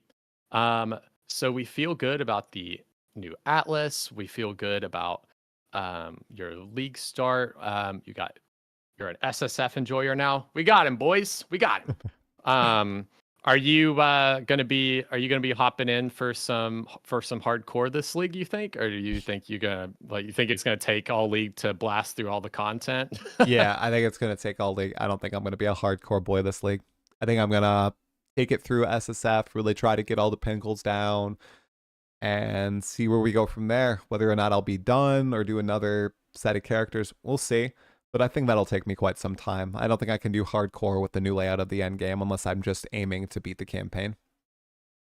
Totally fair. Totally fair. Well, dude, I know you will have to be getting off to work pretty soon. But I just want to say thank you for coming on and yapping with me. Thank you for hopping in so early. I appreciate you being willing to do that. And what I do want to say is I would really, towards the end of the league, once you get through all of this content, let's touch base again. I want to see how both of our perspectives may have changed from the start of the league to the end of the league. I think that would be an interesting thing if you wanted to yap again at some point. I'm always down for a yap of Exile. That was awesome. Thanks so much, man. Thanks for the invite. This was a good time. Flew by, honestly. I mean, it's already 8:24, so yeah, I will need to get to work in literally 6 minutes here, but thank you for the invite, man. Okay. All right. Real quick then, shout yourself. Where can people find you? And then we will wrap up here. You can find me Talkative Try on YouTube and Twitch, youtube.com/TalkativeTry. Same thing for Twitch. And yeah, that's it. I'm going to be doing SSF. It'll probably take me quite a bit of time. I'm going at my own pace. I'm staying blind. The blinders are on. I'm not watching any content. The pinnacle fights, I will make sure to flag on my Twitch and YouTube when I'm fighting the pinnacles. It should be entertaining because I have no idea what the heck they do, and I definitely do not have a Giga busted character, so they will be ethical engagements. Vision Gaming, boys. Yes. All right. Dude, thank you very much. And everybody, thank you for watching, and we will be yapping with you next time. But for now, just remember, you can't die if you just don't get hit. So just stay off the beach, and we'll see you next time. Have a great one. Thanks, man. That was great. Thank you so much. Yeah, dude. Thanks for coming on. All right. I won't hold you too long because I know you got to get going. But just want to say thanks. And thanks for your chatters hanging out with us. And 100%.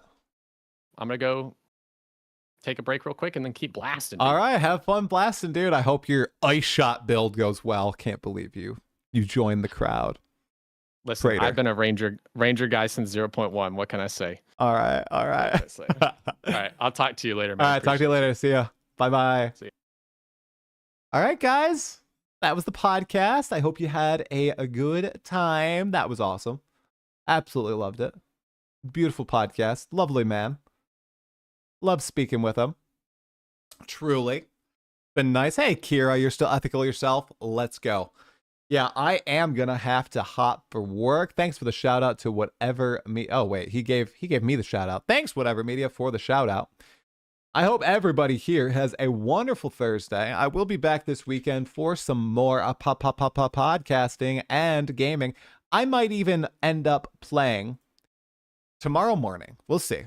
There's drops tomorrow morning, right? So I gotta get on the drop train, right? So we might do some progress tomorrow morning. Maybe we'll go fight Jaman Ra in SSF and then go straight toward the Arbiter of Ash for an ethical Arbiter of Ash kill early on in progression. Am I going to get to the Arbiter of Ash at like T10 maps? If I do, that's wild. That's wild. Anyways, thank you so much on YouTube, on Twitch for watching. Make sure if you liked the VOD, leave it a like, leave a comment below on YouTube. Best way to help the channel grow. And I'll see you in another video or another stream in the next couple days, guys. I hope you have a blessed day. I'll talk to you later. Farewell.